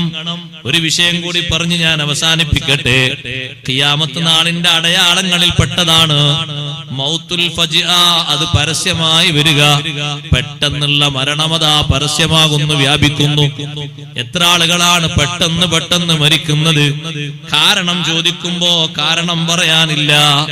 നല്ല ശക്തിയുള്ളവർ, ആരോഗ്യമുള്ളവർ, യുവത്വത്തിന്റെ പ്രസരിപ്പുള്ളവർ, എന്തെങ്കിലും ഒരു വിഷയങ്ങൾ ഇല്ലാതെ, രോഗം ബാധിക്കാതെ, അല്ലെങ്കിലോ പ്രായമായി എന്നുള്ള സ്വാഭാവിക കാരണം പറയാതെ, വേറെ ഏതെങ്കിലും ഒരു വിഷയം പറയാതെ പെട്ടെന്ന് പിന്നെ ആളുകൾ പറയും അറ്റാക്ക് സംഭവിച്ചതാണ്, സൈലന്റ് അറ്റാക്കാണ്, പലതും പറയും. പക്ഷെ അതൊക്കെ മൗത്തുൽ ഫജ്ആ, പെട്ടെന്നുള്ള മരണം വ്യാപിച്ച് വരുന്നു, അധികരിച്ചു വരുന്നു. അല്ലാഹു തആല കാത്തുരക്ഷിക്കട്ടെ. ഒരുങ്ങാനാണ് സഹോദരങ്ങളെ. അത്തരത്തിൽ ഏതെങ്കിലും ഒരു സംഗതി കാണുമ്പോ നമ്മൾ ഒരുങ്ങണം, നമ്മൾ തയ്യാറാകണം. ബാധ്യതകളൊക്കെ വേണ്ട രൂപത്തിൽ പൂർത്തിയാക്കിയിട്ട് അള്ളാഹുവിന്റെ മാർഗത്തിൽ ദീനിന് വേണ്ടി ചെയ്യാൻ കഴിയുന്ന ഖിദ്മത്തുകളൊക്കെ ചെയ്ത് നമുക്ക് പരലോകത്തേക്ക് ഒരുക്കാനുള്ള സമ്പത്തുകൾ, നമുക്ക് സ്വന്തമായി കിടക്കേണ്ട ഖബറിൽ ഉപയോഗത്തിന് വരാനുള്ള മാർഗങ്ങൾ, അതിന് ചിലതിനൊക്കെ നമുക്ക് നമ്മുടെ ആരോഗ്യം മതിയാകും, ചിലതിനോ സമ്പത്ത് വേണ്ടി വരും, ചിലതിന് സമയം വിനിയോഗിക്കേണ്ടി വരും. അത്തരത്തിൽ ഖബറിൽ ഒറ്റക്ക് കഴിയുമ്പോൾ ഉപകാരത്തിന് വരുന്ന കാര്യങ്ങൾ അത് നേടിയെടുക്കാൻ സമയം കണ്ടെത്തിയിട്ട് നമ്മൾ അതിനു വേണ്ടി ഒരുങ്ങണം. ഒറ്റക്ക് കിടക്കുന്നിടത്ത് കൂടെ വന്ന് കിടക്കാൻ ആ ഫലം മുറിയാത്ത, ഒരിക്കലും നിലച്ചു പോകാത്ത സുഹൃതങ്ങൾക്ക് കഴിയും. അവരാണ് സന്തോഷത്തിന് കൂട്ടിന് വരാനുള്ളത്. അതുണ്ടായി തീരാൻ വേണ്ട പ്രവർത്തനങ്ങൾ ചെയ്ത് ഒരുങ്ങണം. നബി സല്ലല്ലാഹു അലൈഹി വസല്ലം ഓർമ്മപ്പെടുത്തിയില്ലേ, അത്തരത്തിൽ സമ്പാദ്യമുള്ള മൂമിനായ മനുഷ്യൻ ഖബറിലെത്തിയാൽ ചോദ്യകർത്താക്കൾ വരുന്നതിന് മുമ്പ് ആ മനുഷ്യന്റെ മുന്നിൽ കാണാൻ നല്ല ചുങ്കും ചൊറുക്കുമുള്ള ആണാണോ ഖബറിലെത്തിയത് ആണിന്റെ രൂപത്തിൽ, പെണ്ണാണോ ഖബറിലെത്തിയത് പെണ്ണിന്റെ രൂപത്തിൽ. നല്ല സുഗന്ധമുണ്ട്, കാണാൻ നല്ല സൗന്ദര്യമുണ്ട്, നല്ല സംസാരവുമാണ്. ഇത് കണ്ടാൽ ആരെങ്കിലും ഇഷ്ടപ്പെടാതിരിക്കുമോ? കാണാൻ നല്ല രൂപമാണ്, നല്ല വാസനയാണ്, നല്ല സംസാരമാണ്. ചോദിക്കുന്നു ഖബറാളി, മൻ അന്തല്ലദീ മന്നല്ലാഹു അലയ്യ ബിക, ആരാണ് നീ? ഒറ്റക്കാകുന്ന എനിക്ക് ഇവിടെ ഒരു കൂട്ടിന് വന്ന നീ ആരാണ്? അപ്പോൾ ആ കൂട്ടിന് വന്ന രൂപത്തിലുള്ള നല്ല രൂപം പറയും, അനഅമലുക സ്വാലിഹ്. ദുനിയാവിൽ കിട്ടുന്ന നേരം ഇവിടെ ഒരു പങ്കാളിയെ കിട്ടാൻ വേണ്ടി ഒരുപാട് സുഹൃതങ്ങൾ നീ ചെയ്തില്ലേ? നിനക്കുള്ള കൂട്ടുകാരനാണ്, നിന്റെ സുഹൃതങ്ങളാണ് ഒരു രൂപമാക്കി അള്ളാഹു എന്നെ വിട്ടതാണ്. ഒന്നും വിഷമിക്കേണ്ടതില്ല. ചോദിക്കുന്ന മലക്കുകൾ വരാൻ തയ്യാറായിട്ടുണ്ട്. അവരിപ്പ വരും, എന്നോട് ചോദ്യം ചെയ്യും. നല്ല രൂപത്തിൽ നീ മറുപടി പറയണം. അവര് പിരിഞ്ഞു പോയ ശേഷം ഞാൻ വരാം, നമുക്ക് സംസാരിച്ചിരിക്കാം. എന്തൊരു സന്തോഷമാണ് അത്തരത്തിൽ ഒരു കൂട്ടിന് ആള് വരുമ്പോൾ. അതേ സമയത്ത് സുഹൃതങ്ങളുടെ അകമ്പടിയൊന്നും ഇല്ലാതെ പെട്ടെന്ന് പിരിഞ്ഞു പോയവനാണോ, തിന്മകളും ദുഷ്കർമ്മങ്ങളും അധികരിച്ചവനാണോ, അവന്റെ ഉള്ളിലേക്കും ഒരാൾ വരുന്നുണ്ട്. കാണാൻ ഏറ്റവും വിരൂപിയാണ്, സംസാരം തന്നെ ഇഷ്ടപ്പെടാത്ത രൂപത്തിലാണ്, ദുർഗന്ധം വമിക്കുന്ന ശരീരരൂപമാണ്. നീ ആരാണ്? നീ എന്തിനാണ് ഇങ്ങോട്ട് വന്നത്? നിന്റെ മുഖം കാണുമ്പോൾ തന്നെ വല്ലാതെ ഇടങ്ങേറ് തോന്നുന്നുണ്ടല്ലോ. ഞാൻ ആരാണെന്നറിയില്ലേ? കിട്ടുന്ന കുറച്ചു കാലം അടിച്ചു പൊളിച്ച് ഉല്ലസിച്ച് തകർത്താടി നടന്നില്ലേ? അനഅമലുകൽ ഖബീസ്, നിന്റെ ദുശ്ചെയ്തികളാണ് ഞാൻ. ഒഴിവ് കിട്ടുന്ന സമയത്ത് നീ സമ്പാദിച്ചത് സുഹൃതങ്ങളല്ല. ഒറ്റക്ക് കിടക്കേണ്ട ഖബറിലേക്കുള്ള കൂട്ടുജീവിതമല്ല നീ ഒരുക്കിയത്. ദുനിയാവിന്റെ സുഖത്തിൽ നീ ചെയ്തു കൂട്ടിയത് തിന്മകളാണ്. നിന്നെ ശല്യം ചെയ്ത് നിന്റെ കൂടെ നിൽക്കാൻ എന്നെ അള്ളാഹു വിട്ടതാണ്. മരണം കഴിഞ്ഞ് പരലോകത്തേക്കുള്ള പ്രവാസന കവാടമായ ഖബറിൽ ഒരു സ്വസ്ഥതയും തരാതെ, ഒറ്റയ്ക്ക് വിശ്രമിക്കാനേക്കാതെ, എന്നും ദുർഗന്ധം വമിക്കുന്ന ശരീരം, സംസാര ഭാഷയിൽ തന്നെ ഇടങ്ങേറ് തോന്നുന്ന ശരീരം, ശല്യമായി വരുന്ന അവസ്ഥയും ഉണ്ട്. അള്ളാഹു നമ്മെ കാത്തിരക്ഷിക്കട്ടെ. നല്ല കൂട്ടുകാരനായിട്ട് സുഹൃതങ്ങൾ വരുന്നൊരു ഖബറായി അള്ളാഹു നമ്മുടെ ജീവിതം സന്തോഷിപ്പിക്കുമാറാകട്ടെ.